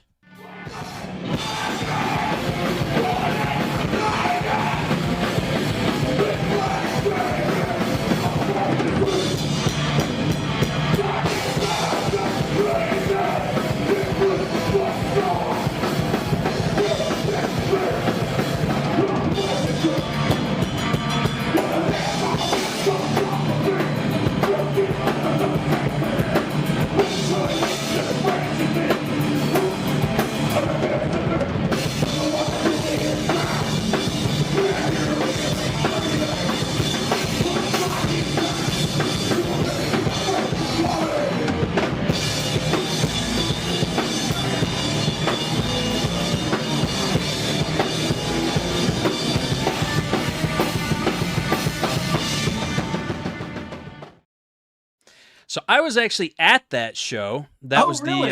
that was the Revelation Records showcase in 2017. Yeah, and I remember seeing you guys playing. I was like, "Wait, is that Amendment 18?" I was like, "What?" I was like, "That's some of the dudes." I was like, "Okay, what's up?" And then, yeah, you guys were billed as Dear Furious, but obviously Isaac from Amendment 18 was in the project, and so kind of how did that band get started? And I mean, obviously you're probably because you had distribution through Revelation with all your older projects, you had that connection with them.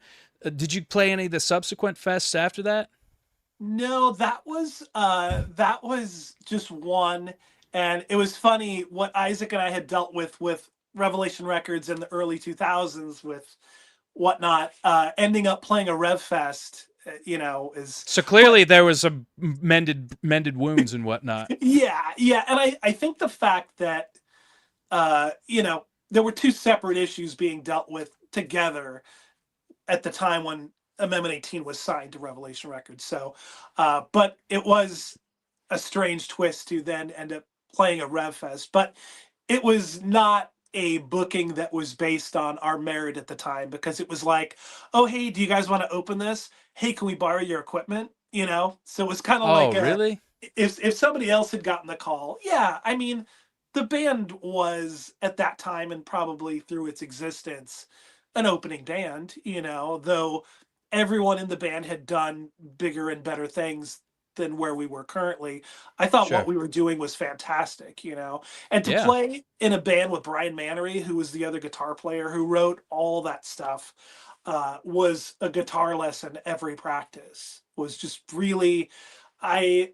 It wasn't often I played with somebody better than me, so I loved playing in situations where I mean, usually people were better than me. I rarely played with somebody that I was better than. So playing with Mannery was like I'm going to learn stuff today, So it was always a great experience. But it was just a band kind of plagued by schedule and commitments and how we were trying to do things. And it was funny. We were gearing up to go to Europe, and COVID hit.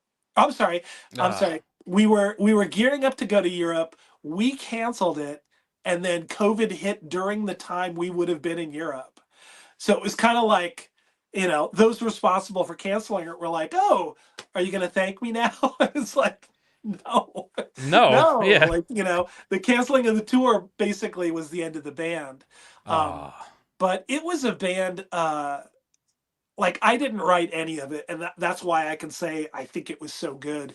Um, because like those riffs, and Isaac was vocally and lyrically at his best. Like even, seeing him through the years, loving chorus, being with him with A18 and seeing how he grew during A18 as a vocalist, as a lyricist.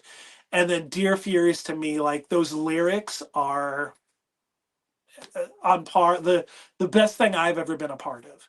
that's Dear good. Furious was musically and lyrically the best thing I was a part of, yet had no writing. Like they weren't my songs in a way. I just Right. enjoyed playing them because they were the band's songs. Yeah. Yeah, man. It's interesting to see people's kind of progression through the projects that they do and like their maturation at the same time to where it's like, I worked with a vocalist in a band a while ago and he was good. He had a Uh, good sound and whatnot, but like as he's gotten older and lived life and had experiences, just the stuff that he writes now is just 20 billion times better and just yeah, infinitely more poetic and just almost just grounded and just and beautifully done, so that's a really great feeling then it sounds like. yeah. With I first hearing Isaac singing in the chorus, like I would never change that time, even though I think he looked back at those lyrics of just being so so fundamentally small, like just in a strange way. Just I think it was just the start of how dynamic and brilliant his stuff would become. But I remember him writing lyrics and just be like, he would write something and be like, that's too easy, and he would rewrite it, and he would like research words like, well, what does this mean, where does that go? And like looking at his lyrics for the last Dear Furious stuff, all the Dear Furious stuff, I was always just wowed by it. Like I was like, nobody else I know does this. Yeah. Puts this much thought into it. Like most people, like myself, when I get done writing a song, I'm just glad it's over. Like it's done, it's there. And if somebody says, "Hey, let's try to rework something," no, no, no, it's already done. We'll do Yeah. another song. Or he would Yeah. just like it probably drove him nuts at times, but just to micromanage and finish things to where he was satisfied with it. Yeah. And you guys were involved in some other projects. Let me play this. Amityville Death Toilet. Now that's a real feature-length film. Now I have some big news to announce. Oh, okay. While looking up the poster for Amityville Death Toilet, I discovered that the creator of Amityville Death Toilet, his Kickstarter was completed. Funding is now underway for the sequel, Amityville Backpack. They just ran out of words to tag Amityville to. It's literally a backpack that's shaped like the Amityville house. Like the poster. They have the poster.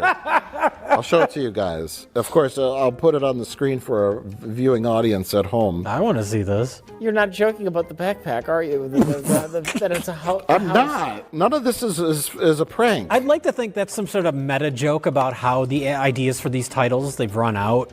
So the movie is a joke and it's Amityville Backpack. Is that the joke? Is that like Amityville? Like, because all right. So to anybody that's listening on Spotify or Apple Podcasts, that is a segment from a YouTube channel that I follow called Red Letter Media, and they're a film review channel. And it's interesting because I remember when I watched that episode, they had talked about how the word Amityville did not have any sort of copywriting on it, so that there were all sorts of like spin-offs of, like Amityville Exorcism or Amityville Zombie Fight or something like that. And I remember, and I was like, wait, did they mention Amityville Death Toilet in there? And I was like, they did. And they did it like a real a lot of coverage for it. They were just running through the names of some of that, and I was like, I got to put this in here when Mike and I do our episode and whatnot. And I became interested in that because I love some horror, I love some film and whatnot. And I messaged Mike and I was like, so I'm starting on the Death Toilet series, and he said, "Oh man, you should probably start at point five or at 5." And I was like, "Brother, I'm already halfway through the 4th one. We're in this, man. We're doing it, you know." And so, yeah, like let's talk about the Death Toilet series and kind of what your inspiration was for getting involved in those. And I have some questions about the production and whatnot. So let's give a little backstory. How did How did the Death Toilet series come into existence? Well, a lot of that, and I'll say most of it, is credited to my friend Evan Jacobs, who we get together every Saturday night and we'll either watch boxing or talk about hardcore or talk about movies, or we'll pitch ideas. Oh, should we do this? Should we do that? Evan's been directing micro budget features for, God, I think let me guess. I think it's 30 years. And so we would always make jokes about things that were never going to happen. And one weekend we started joking about Death Toilet. And it was Evan's idea, if I'm not mistaken. And he then was talking about, oh, well, we should have Death Sink and Death Shower. And then the whole bathroom's killing people. And so it became like, well, that seems like too much. But the toilet part, that seems somehow, I think we've got something there. And so I remember him specifically going, hey, we can make that movie. And it had never been real quick, have you ever seen Death Spa? I believe so. Okay. Yeah, I believe so. Yeah, kind of a similar concept. Okay, yeah, I'm having I've seen so many that were so similar that I'm thinking I've seen it. Yeah. And so we just started talking about, well, we could shoot that in a day, or in 2 days, in a weekend or whatever. And so it started with 8 bullet points, Guy comes home from Vietnam. His brother's been killed, trying to figure out what in the house, what happened in the house, were just basic things that were all improv, just prompts to have something happen. And so we shot it all in my house, and it was Evan Jacobs, myself, and Isaac Golub, who sang for A18 and Dear Furious. And it was just an excuse for 3 friends to hang out, And so we did the first one, and we went and ate pizza, and Evan edited it and put it out.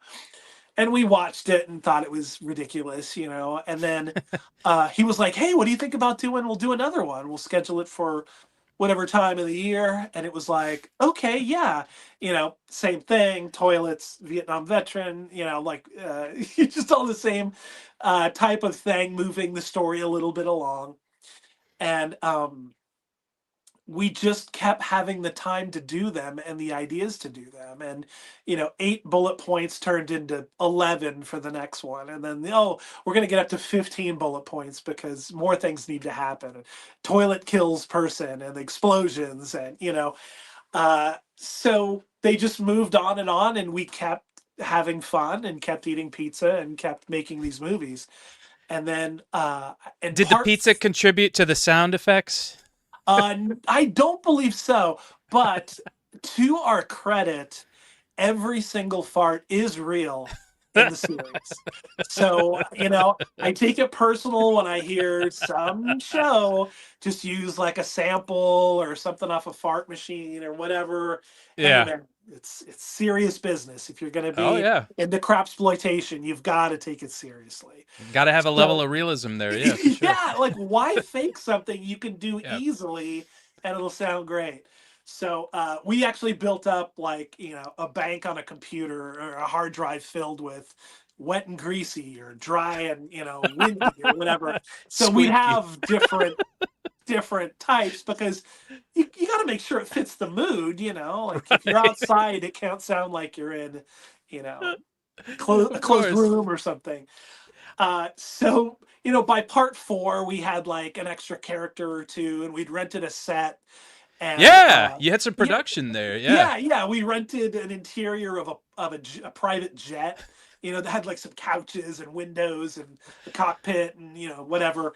And then so of course the toilet on the plane tries to kill us, and so it comes to find out that it's not the death toilet itself. It can go through the plumbing and it can affect other toilets, and anything to keep this story going. Sure.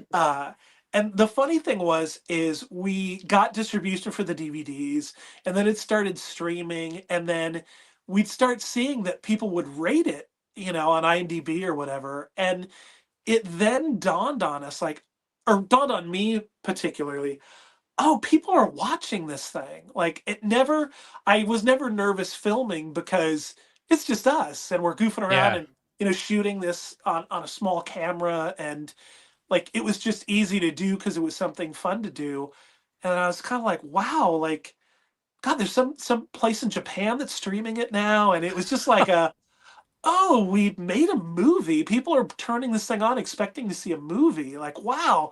And it was just, people were loving how ridiculous it was, or, some of the lines we would do.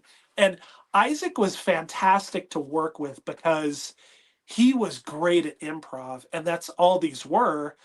And I would always be, it was like playing in a band with Mannery. Like I felt like I had to step up and be like, well, if he's going to say this, I've got to be on par. And I never was.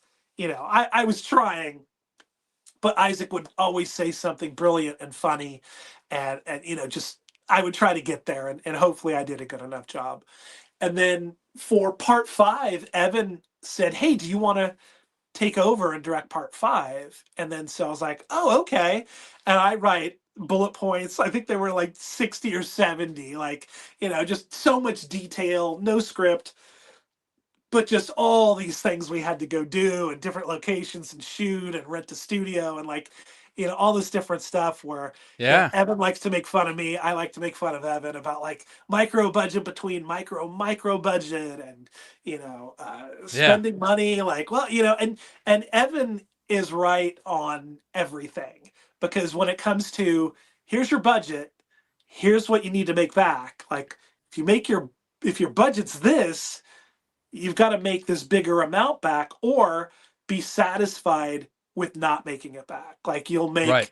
make a third of it, or if you're lucky, or half of it, or whatever. And so, unfortunately, like like New Age Records in the mid '90s, the movies don't make money. They don't get above what we spend to make them, but it is the funnest hobby. It's the greatest hobby and the best time with your friends. And so, Oh yeah. I added a few characters in part 5.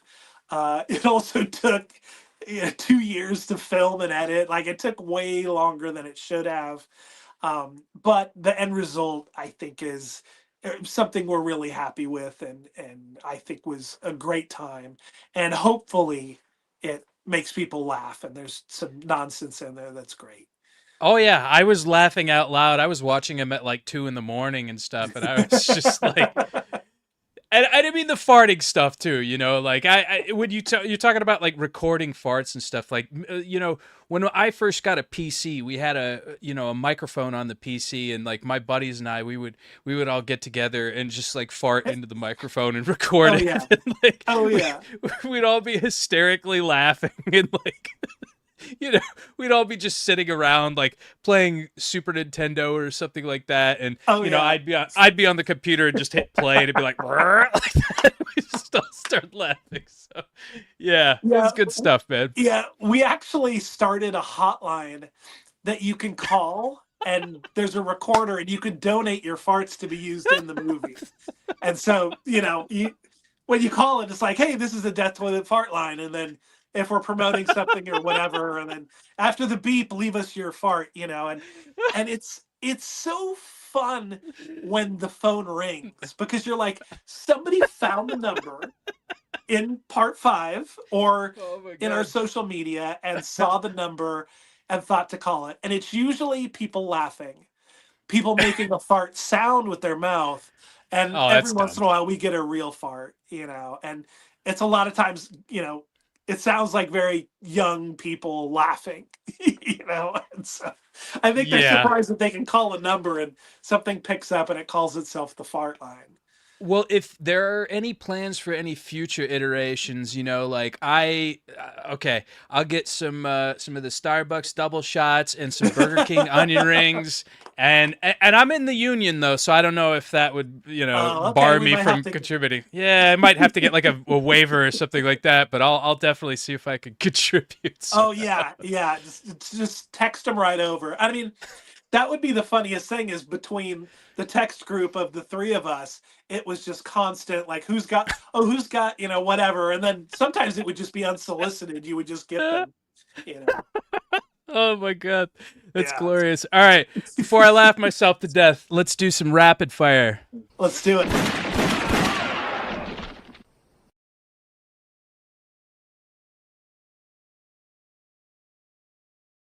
All right, and if you're a film fan, you know what film that's from. Totally. Let's see here. All right, pineapple on pizza, yes or no? No. No. No, I love pineapple. I don't like cooked pineapple. Okay. Yeah. All I right. can eat it That room makes sense. temperature or cold, but like hot pineapples Hot and pineapple? Nah. yeah. Yeah. I've heard that before too. If you're a sports fan, baseball or football? I'm not a fan, but I do see more. Usually my exposure to sports is just through social media, and I've become fixated on baseball when they review the pitch thing, Oh like yeah. when the pitcher pitches and the either the batter will call for a review or the catcher. I'm fascinated by that. I just think I don't know why. I'm just totally enamored with it. Yeah. Oh, I love that stuff too. Burn to death or drown? Oh gosh. Burn to death. Yeah. Yeah. I like hot weather. If I gotta have a choice. Yeah. Yeah. That'd be pretty hot. That'd be pretty hot. Star Trek or Star Wars? Oh gosh. Is there an era of either to pick from, or is it just general? Oh yeah, in general. Okay. I'm gonna talk out loud. The what were the first three Star Wars are great to me. Of Which I course. think is 3, 4, 5. Is that what they're considered? Or 4, four, 5, five, six? 6. Yeah. 4, 5, 6. Okay. Yeah. I'm all about 4, 5, 6. Um, and I'm about Star Trek, the TV series from the 60s. Yeah. So it's like TV for one and the originals of the other. If I've got to pick one to watch today, I'm picking Star Trek. Okay.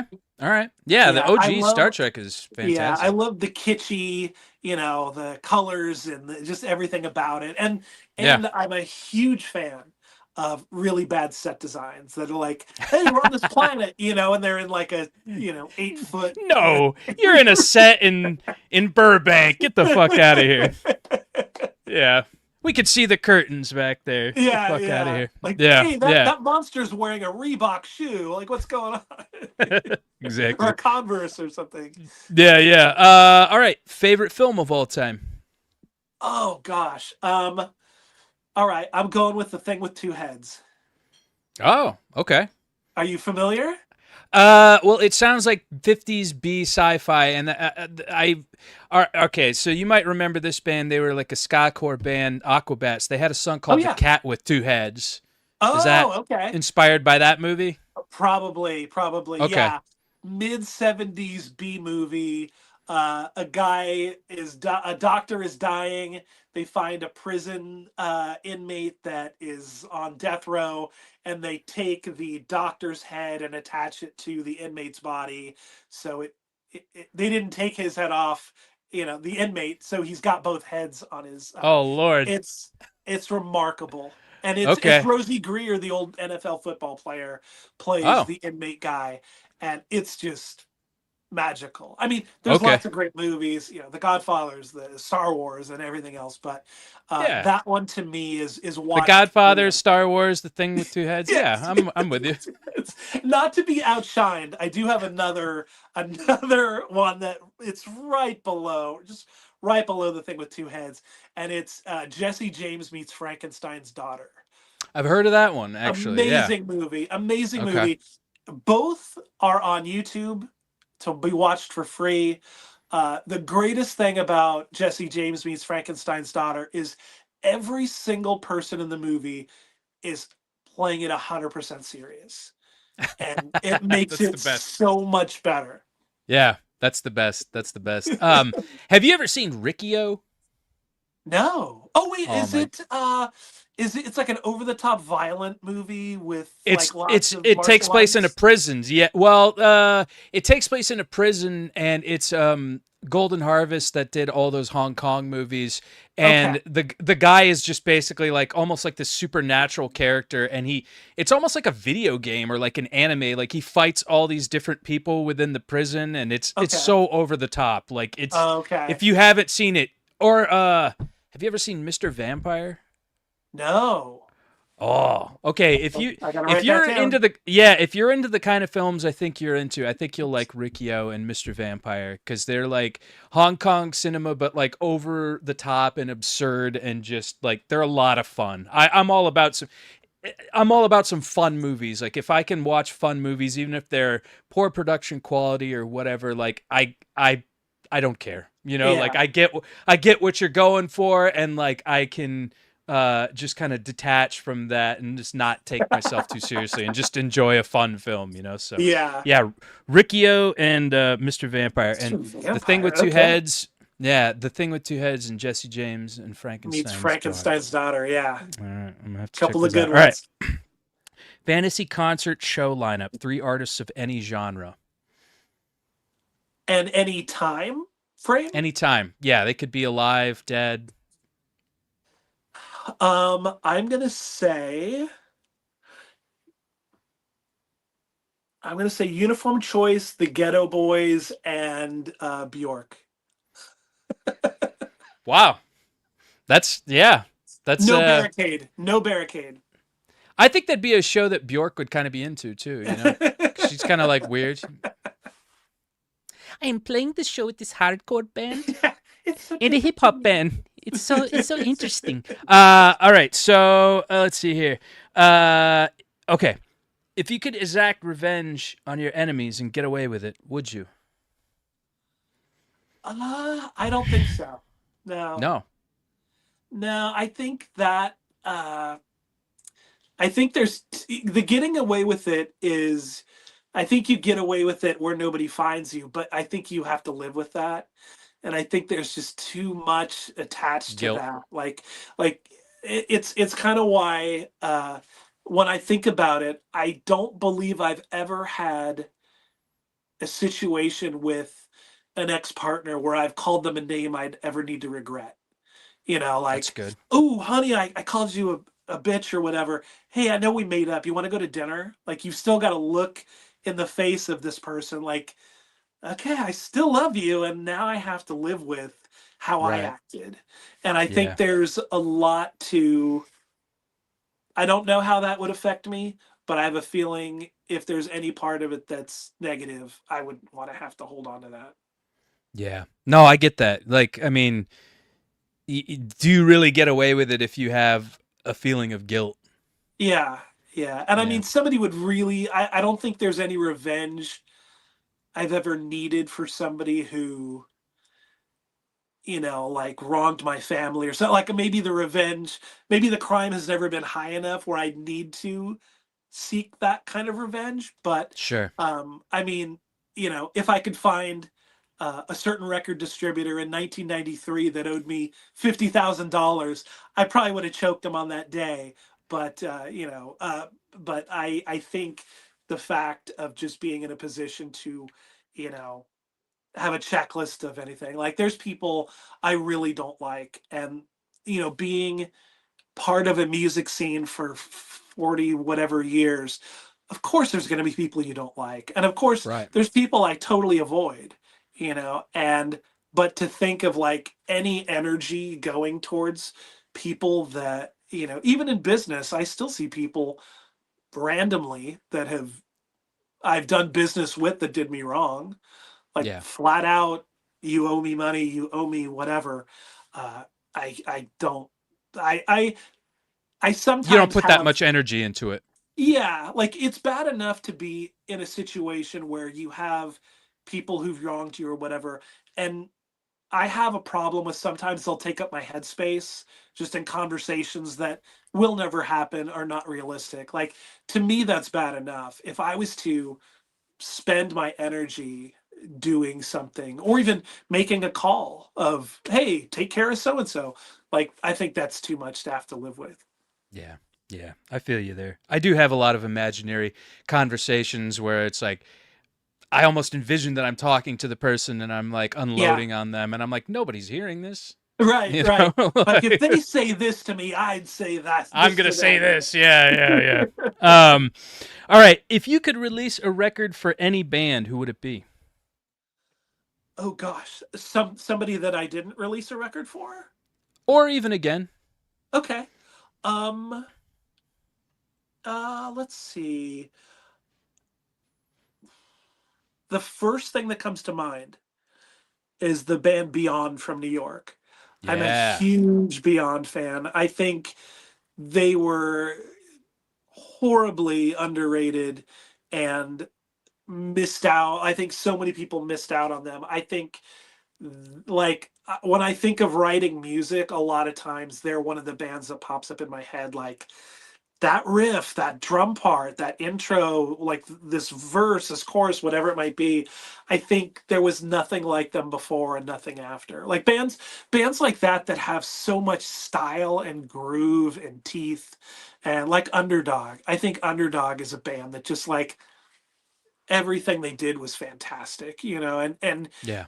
it's kind of like, you know, as the bands that influence the bands that influence the bands, and as the years go by and those bands, you know, like it's interesting when bands that are new are influenced by bands that are 20 or 30 years ago, not like, Yeah. hey, 6 years ago we heard so and so and that inspired us to do whatever. And so that's kind of our, you know, our vantage point where we draw from or whatever. And like to me, I still look at bands that like, God, when I heard this demo of, you know, obscure Orange County band, you know, like there's just so many things like Verbal Assault. I listen to Verbal Assault all the time because like it was huge to me then to hear that guitar tone, and the first guy we'd ever see use Mesa Boogie. And there's so many things that I think were like the first time and groundbreaking, um, to where like I still look for those things and I'm still drawn from those things. So to wrap it up, I'm gonna say Beyond. Um, Gosh, who else? I mean, Uniform Choice, of course. Uh, oh, let's pick one more. My brain is scanning the map of the United States right now. Uh, God, shoot. I'll say Underdog. Yeah. Okay. All right. Good answers. All great bands too. Best straight edge band. Oh, Uniform Choice. Okay. Yeah, there was just something about them at the time I saw them, and it was like fucking magic in a bottle. You know, like such an explosive band with such great songs. Had an album you could listen to, you could learn the songs, you could go see them, and just so highly impactful early on in my, you know, bringing up and or upbringing, I guess I should say, and attachment to early hardcore. Yeah, I know Dennis was hugely influenced by Uniform Choice as well. Yeah, yeah, that Yeah. was the band, you know. Yeah. And strangely enough, there's no chatter of reunions. I don't think there ever has been. Hmm. Yeah. We need to make that happen. Let's see. Favorite place to play locally, nationally, and internationally. Oh gosh. Um, as far as a town or a venue or both? But either or. The late 80s, there was a venue in Reseda called the Country Club that was probably a 1,200 capacity venue with a balcony. Slayer played there. Tons of metal from the 80s played there. Like I saw Grim Reaper there, and like tons of Armored Saint, a lot of that mid 80s metal. And Freewill played there in 88, and Against the Wall played there in 89, and Outspoken played there in 90. And to me, that was like in high school, it's the place you're going and seeing shows at. And to be that big, I mean, obviously, none of the three shows I played there were filling that place up. The Against the Wall show was big because of Blast and Reason to Believe and Scream.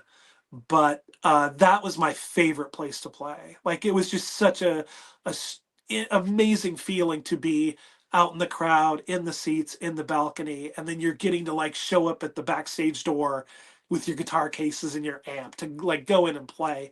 To me, that was marvelous. Such a great time. Yeah. So that's locally. And then where was our next area? Nationally, like anywhere else in the United States. Yeah. I love Salt Lake City. I love that place. Gosh, where else has been a lot of fun? St. Louis is great. Gosh, the East Coast is just the East Coast. It's amazing, Yeah. Internationally, gosh, what comes to mind? Gosh, Belgium was great. It was funny thinking back on the Strife Sick of It All tour from the mid 90s. Like, we were traveling every day, venue, unload, play, sleep, get in a van and go again. And it was like, my daughter asked me a few years ago, like, oh, have you ever been to Paris? And I'm like, I remember seeing it through a window. Like I remember seeing the Eiffel Tower and stuff. And I'm like, God, did we stop there? Because like that style of touring is just so bing, bang, boom. Yeah. But Europe is so much. Germany's great. Germany's awesome. Belgium was great. Yeah, Sweden was great. Norway was great. Yeah, I loved Hungary was great. Yeah, there were so many places that were like, I remember magical moments and like, oh gosh, that venue, that set we played, that band that I was in at the time, who we opened for or whatever. Yeah, I think those are all the toppers. Okay. Favorite LA movie theater? Oh gosh. The Gardena Cinema is high on my list. Okay. It's just an independent mom and pop, really great programming. Yeah, and lots of interesting stuff that doesn't really bring in the big bucks, but has like core based fans. Yeah. The real kind of niche films and whatnot. Yeah. That was my favorite thing about being in LA. Was like going and seeing some obscure film on 35 millimeter at like midnight or something, like with a bunch of other fucking film weirdos and stuff, like that was my favorite. Yeah. So one question that I like to ask everybody that comes on the show is, what is one piece of advice that you would give to your younger self? How young? How young is my younger self? Maybe teens. Okay. Maybe you want to study a little more. Maybe you want to pay attention in class, Maybe take an economics class, maybe go a little further in math, Everybody should take an economics class. I wish that was something that was kind of more emphasized in school. Yeah. I think because, when you get older, you're like, oh, I wish I would have done this. And then you start looking for ways to, oh, do I go to community college? Do I get further along? Like, oh, do I take an accounting class or what it might be? Or do I start a t-shirt brand? Yeah. Or buy, spend $3,000 and get a screen press, To be fair though, there's a lot of people that are out there that are doing it and having some pretty lucrative success with it. So, absolutely. it's much like, what you were saying with like lyrics and, the maturation of our output as we get older. It seems like even with business endeavors or life endeavors or relationships or things like that, like as we get older, we just kind of get a little bit more of an understanding and like, let's do this, let's not do this, let's do this, and I don't want to Yeah. say it becomes easier, but it becomes more understandable, if that makes sense. Oh yeah, and I think it's what you realize the value of your time a lot more. So I think you bestow, oh, a deal. Let's, oh, you guys need some shirts done and you're in a pinch. You're able to do things like that, at a discount or a rush job without a rush fee or something. Sure. And to me, it was always harder to collect money or do better business, I guess, with the record business because, oh, it's hardcore and so needs more time to pay their bill or whatever it might be, or oh, that store, you did a big consignment with them, well, they went out of business, or whatever, things like that, where I would extend myself in the thought of, well, it's great for the label to have the records in that store. And if we ever got paid, might be a different question. But we do screen printing still for all of the bands on the label. All the mail we That's do good. is printed by me. And then we also have outside clients who come to us for screen printing. And since we started doing screen printing for other businesses, probably 10 years, the good things are we're not open for business to the general public because we're in a very small, our neighbors don't know necessarily what we do in this small enclosure.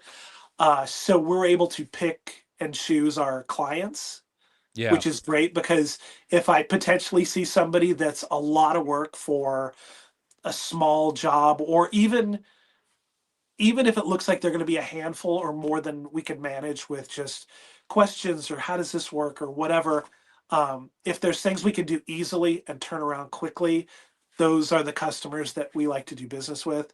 And the amazing thing is in the 10 or 12 years being open to customers, we're owed $0. Just $0. Like we don't, I have friends in screen printing. Oh, like so and so owes me money. I'm like, how? How? It's this Yeah. transaction.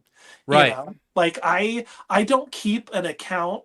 The account we buy our blanks and things from only has money when we put it in there from the job. All jobs are Right. prepaid.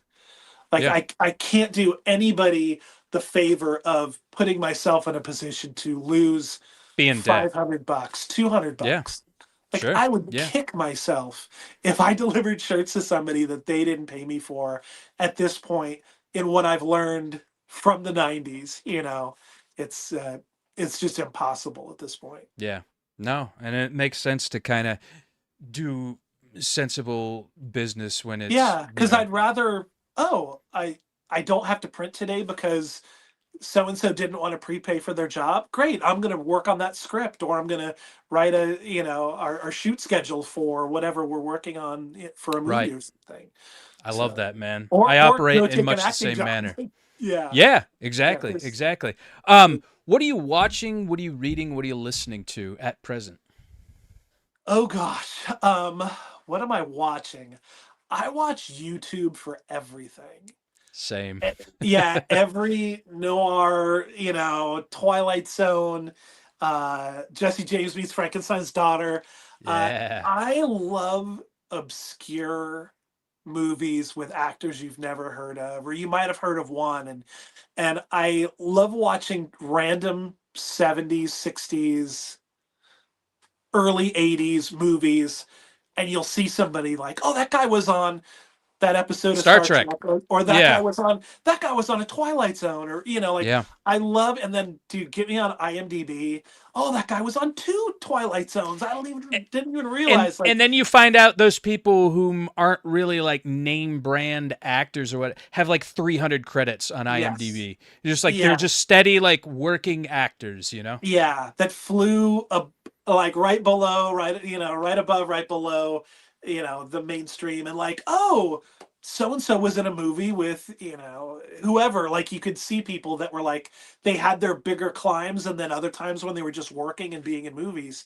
And there was something the other day, I was watching this 50s movie about like hot rods, and there was this guy in it, and I'm like, wow, why is this guy so familiar? And it was the guy who played the Riddler in the Batman TV Oh, series. Frank Gorshin. Thank God. There we Frank go. Gorshin. Yeah. Yeah, yeah, yeah. And I was Yeah. watching this movie going, this guy seems like too much for this movie. Like, he's like kind of Too good for animated, it. and he's being what we're used to seeing. And I just love that. I just love deep Yeah. diving IMDb and like finding guys. We're like, oh, how old was this guy? What other movies did he do? And like, Yeah.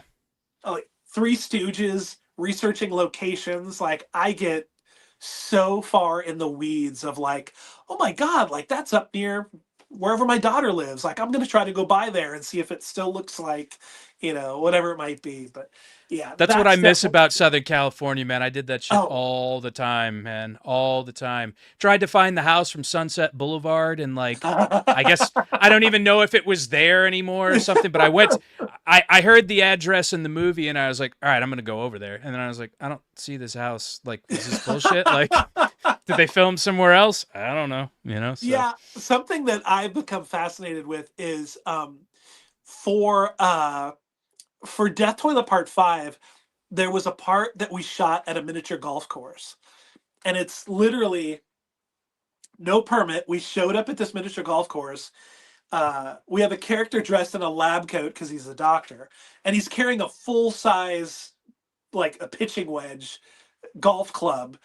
And we just walked through everything, got out on the course, and he started like just posing like he was going to hit the ball. And we're just took a bunch of random shots. He takes a phone call. We follow him out, and like nobody ever said anything. And it turns out it's the same miniature golf course that they filmed Karate Kid at. Oh, So shit. if you look at locations for the Karate Kid and you go to locations, blah blah blah, and it says, "Oh, miniature golf course." What else was filmed here? It's Karate Kid, Death Toilet Part 5, and then like a few, maybe three or four other things. And I was like, oh my gosh, I'm now going to film every movie is going to have a location that I think is amazing. And if Sure. somebody goes down the rabbit hole, they'll find it. And we're filming a part for Death Toilet Part 6 at, are you familiar with the Three Stooges? Of course, yeah. I mean, the catalog, I should say. Uh, Everyone's probably tuning out of the podcast right now because we're getting into the Three Stooges. But The nerd weeds. I love Three there's Stooges. yeah, there's the episode where they're delivering ice by a horse-drawn, or it might even be a mule or something. I think I've This seen that one. carriage that's got these big blocks of ice, and Yeah. they have these tongs. They grab onto things, and they have to run up this stairwell that's just, however many flights of stairs to get up to this person's house. And the joke is every time they get to the top, the big block of ice is melted into an ice cube. So they get to the top, and they're like, oh my gosh, like I've got to run faster. So they're just doing this gag that goes on and on. And we're shooting a part for Death Toilet Part 6 where our bad guy gets a delivery. And they're like, oh, where's the delivery? Oh, it's just at the bottom of the stairs. Oh, okay. And he has to go down all of those stairs to pick up this huge box, and then we're gonna fuss with this thing. And then if you go look at Three Stooges locations, you'll see the ice block episode, and then we're right next to him. So Oh, that's great. I'm pitching little things in that I think are going to be a little breadcrumb trail of fun. So That's great, man. It's definitely something I'm weaving in there. I had to do that as well. Well, I didn't have to, but I wanted to do it. I filmed a music video for a band, and I wanted to shoot at the location where in Planet of the Apes, where Taylor and Nova find the Statue of Liberty. I'm like, surely I can go over here, and it was at Zuma Beach, and I got the shot, I got it from the exact angle and everything, and I was like, I can now say that I shot at this location, like fucking awesome, So yeah, I love that shit. You're watching obscure shit on YouTube. What are you listening to? And are you a reader? What do you read? All right. listening to podcasts are my number one. And it's so funny because as we grow and as media changes, and I think a lot of people, when the podcast was first born, they were like, podcast, oh, everyone's doing a podcast. And then you figure out that there's podcasts are tuned to your interests. And you Yes. can go find, like, you can watch a sports show that's about baseball, but like, imagine if there was a sports show about your team and you could Yeah. watch and listen to stuff about your team. And as there is hardcore, as there is film, there's pro wrestling. Like, I listen to just those things, and I'm completely fine with that. Yeah, I could just, oh, a topic that I want to hear about, like politics. I'm put over the barrel on. Like, I've had enough politics to where even the people I like to hear talk about politics because we share Sick the of same them. opinions, I can only digest so much. And Right. you get so much even without tuning in, just bypassing it, passing it by however we do. Like, I can't go look for more of that. So Right. it's podcasts, it's music I grew up on, it's a lot of rap music, a lot of the Houston Ghetto Boys stuff, their friends and people that they've done stuff with. Um, that is most of the music. DC, hardcore, embrace, verbal assault, uniform choice. I'm a bit of Good a broken stuff. record, but yeah, I the hear creature you. comforts. Yeah. As far as reading, gosh, the thing read most is trying to audition for acting parts. So I'm reading constantly sides or a script or something that is takes up all my reading time. Like, I haven't spent enough time relaxing and reading a book on something that I'm interested in a while. I started reading a book on acting when I started taking classes almost 2 years ago, and I'm like 40 pages in on that, and I got to get back to that. That's what's Oh wow. next. Have you read Michael Caine's Acting in Film? No, no, but I've watched some of his like videos and stuff where he's been interviewed and things, and it's very fascinating. It's one of the most practical books I've ever read Really? relating to acting. Oh yeah, just like things you shouldn't do, things you shouldn't do, just very just matter of fact, and like he doesn't like, you know, he just spells it out to you, that whole like in that whole working class like English type, attitude that he Right. has, just like do this, don't do that, do this, trust me, type thing. Yeah, It's yeah. great. Yeah. Some of the videos I've seen of him are a lot of those practical things you don't think of. Like, Yeah. hey, when you're looking at who you're speaking to, do's and don'ts. When the camera's here, do's and don'ts. And it's just like a lot of that stuff is like, oh, I'm sure somebody told him. He's handing down the knowledge to other people and continuing that line of teaching. Yeah. Yeah. Yeah. Great read. So what is in the works for you? I know that because I would be remiss if I didn't name drop two projects that you're affiliated with. Keepers of Faith, which is directed by Nick Bianco, who was on the show, and also the Hardcore Therapist podcast with my friend Sarah Rossington, Oh, she's who's amazing. been on the show. Yeah, she's great. She's been on the Yeah. show. I've been on her show. And so what else do you got? I mean, obviously, let's talk about those two. And then, what else you got in the pipeline as far as musically and other creative endeavors? For sure. So working with Sarah, the hardcore therapist, her podcast, it's a very easygoing. Hey, let's work together. Let's co-promote. Let's do different things. If you have ideas, bring them to me. And it's just like a great friend that's got Yeah. ideas and is just willing to help, not looking for anything more than just a great sense of community, helping people, raising awareness of things. Yeah, absolutely perfect. She helped Um, me. She's a really wonderful human being. Yeah. yeah, yeah. Just doing her podcast without being therapy felt therapeutic. And, it's just like, I think a lot of times we think, is it ego or whatever it might be that keeps us keeps us from talking about things that might make us feel vulnerable or, slightly uncomfortable. And I think she's gotten rid of a lot of those stigmas and just made communication such a priority, and people's, mental well-being a priority. Sure.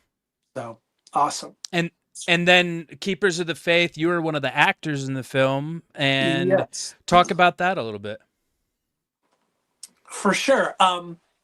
I have a couple of different subscriptions to websites like of that do castings and send out information and stuff you can subscribe to. You can find parts and different things of productions going on.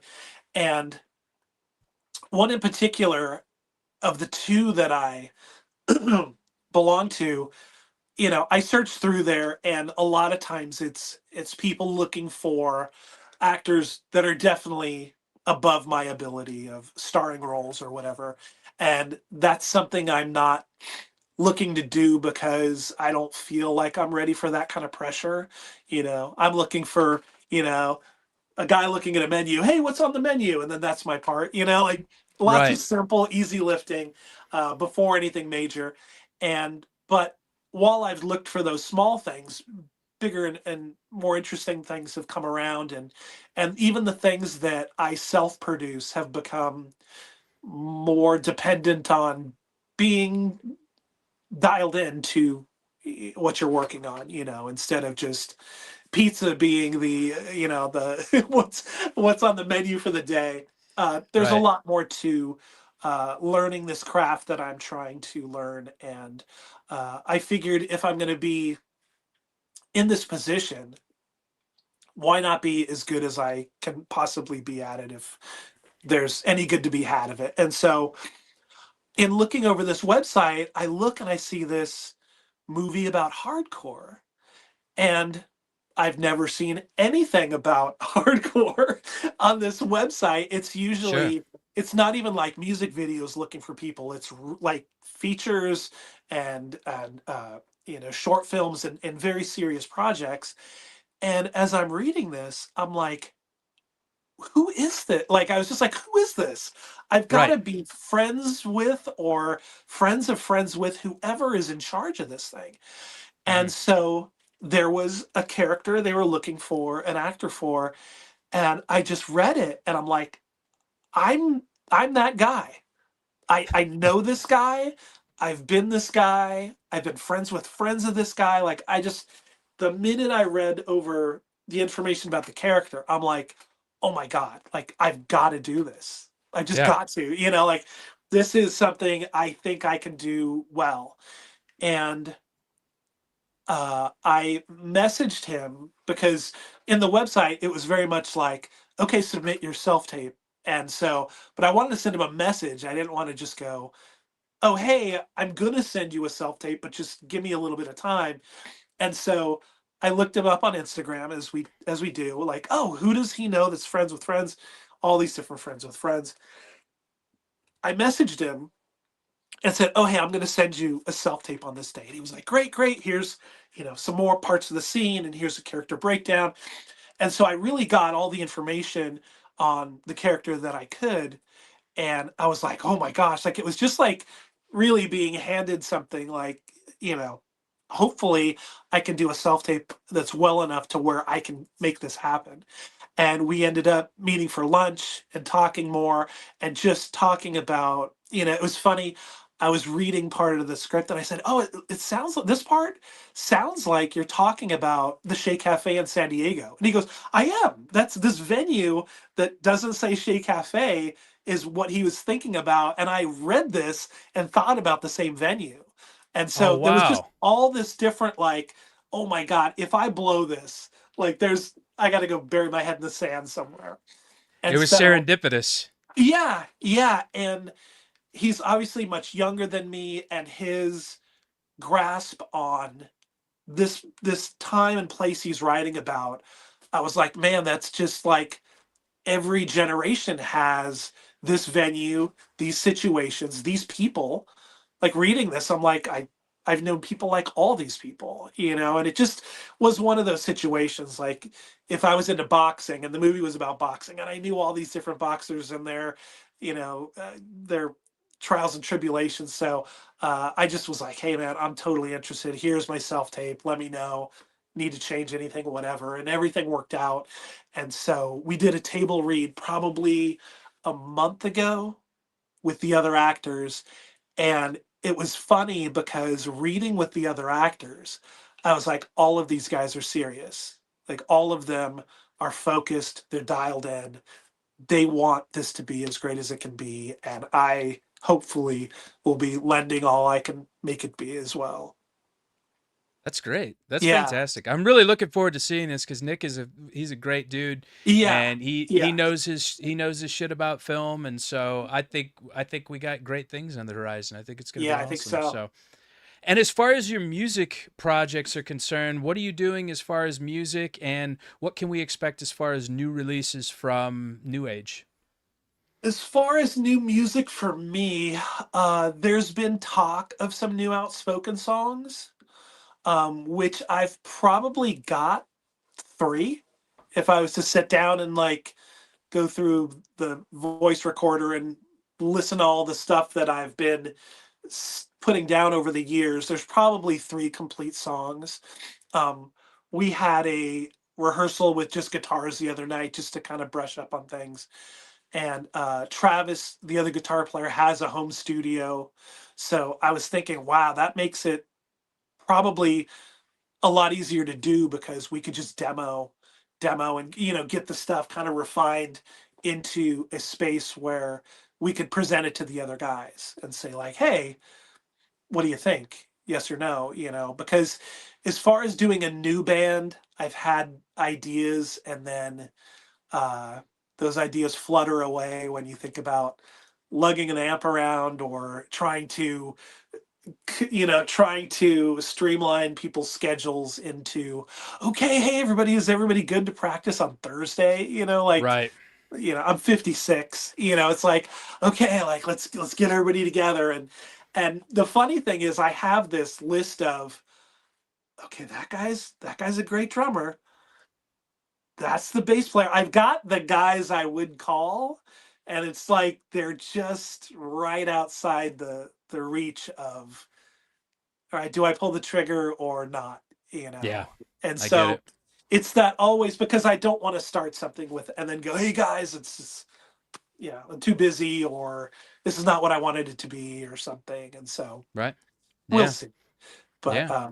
yeah, the label's got a ton of stuff happening. There's a new Sharp Tongues record.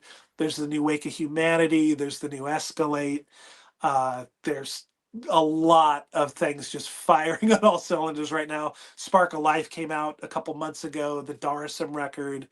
Um, there's once the Sharp Tongues comes out, which hits digital on the first, and then they wanted to do the digital before the vinyl because they've got a lot of shows coming up and stuff. So, but once the Sharp Tongues vinyl is out, I think there's a little bit of a period to where there's not really a whole lot happening. So, which is good because I believe Keepers is supposed to shoot at the end of July, and I've got something definitely happening in August. So I think the timing hopefully plays out well to where I'm able to be focused in one spot, not three. Sure, man. You have got so many irons in the fire, and I think it's amazing. I love hearing when people are able to cross over and do different avenues of hardcore, whether it be bands, labels, merchandise, filmmaking, and man, you're just doing it all, and I'm so inspired by what you're doing. I think it's awesome. Thank you. And yeah, absolutely, man. I will support any of your endeavors 100% in the future. And I encourage anybody that's listening to the show to do the same. And we're going to post a link to everything that Mike does or is affiliated with in the comments section here. And like I had mentioned earlier, if you are so inclined to, if you really enjoyed what you heard, like, comment, share, subscribe, click on that bell for notifications. And if you're listening on Spotify or Apple Podcasts, give us a follow, give us a rating. That would be excellent. I have a merchandising company, Hell's Heart Merch Company. Go on over to hellsheartco.bigcartel.com. Use the code podcast for 20% off your entire order. Find Bella Canvas, Next Level Tri-Blend t-shirts. Feel amazing? Feel like movies? Got a lot of movie stuff on there. Mike, I'm going to have to show you what we got on there. So Oh, I give perfect. everybody that comes on the show a movie themed t-shirt. So Nice. yeah, take your pick. And we got a few hardcore bands on there as well. So anybody, please support. That would be awesome. And as I mentioned earlier, yeah, please support Mike and all his endeavors. I want to thank everybody that has attended the stream. Mike, if you don't mind hanging out for just a few minutes, I know we've gone a really long time, but yeah, just a quick recap. Cool. Namaste, God bless, be good. Thank you so much, Mike. This has been awesome. Awesome. Thank you. See you guys. Hell's Horn, lights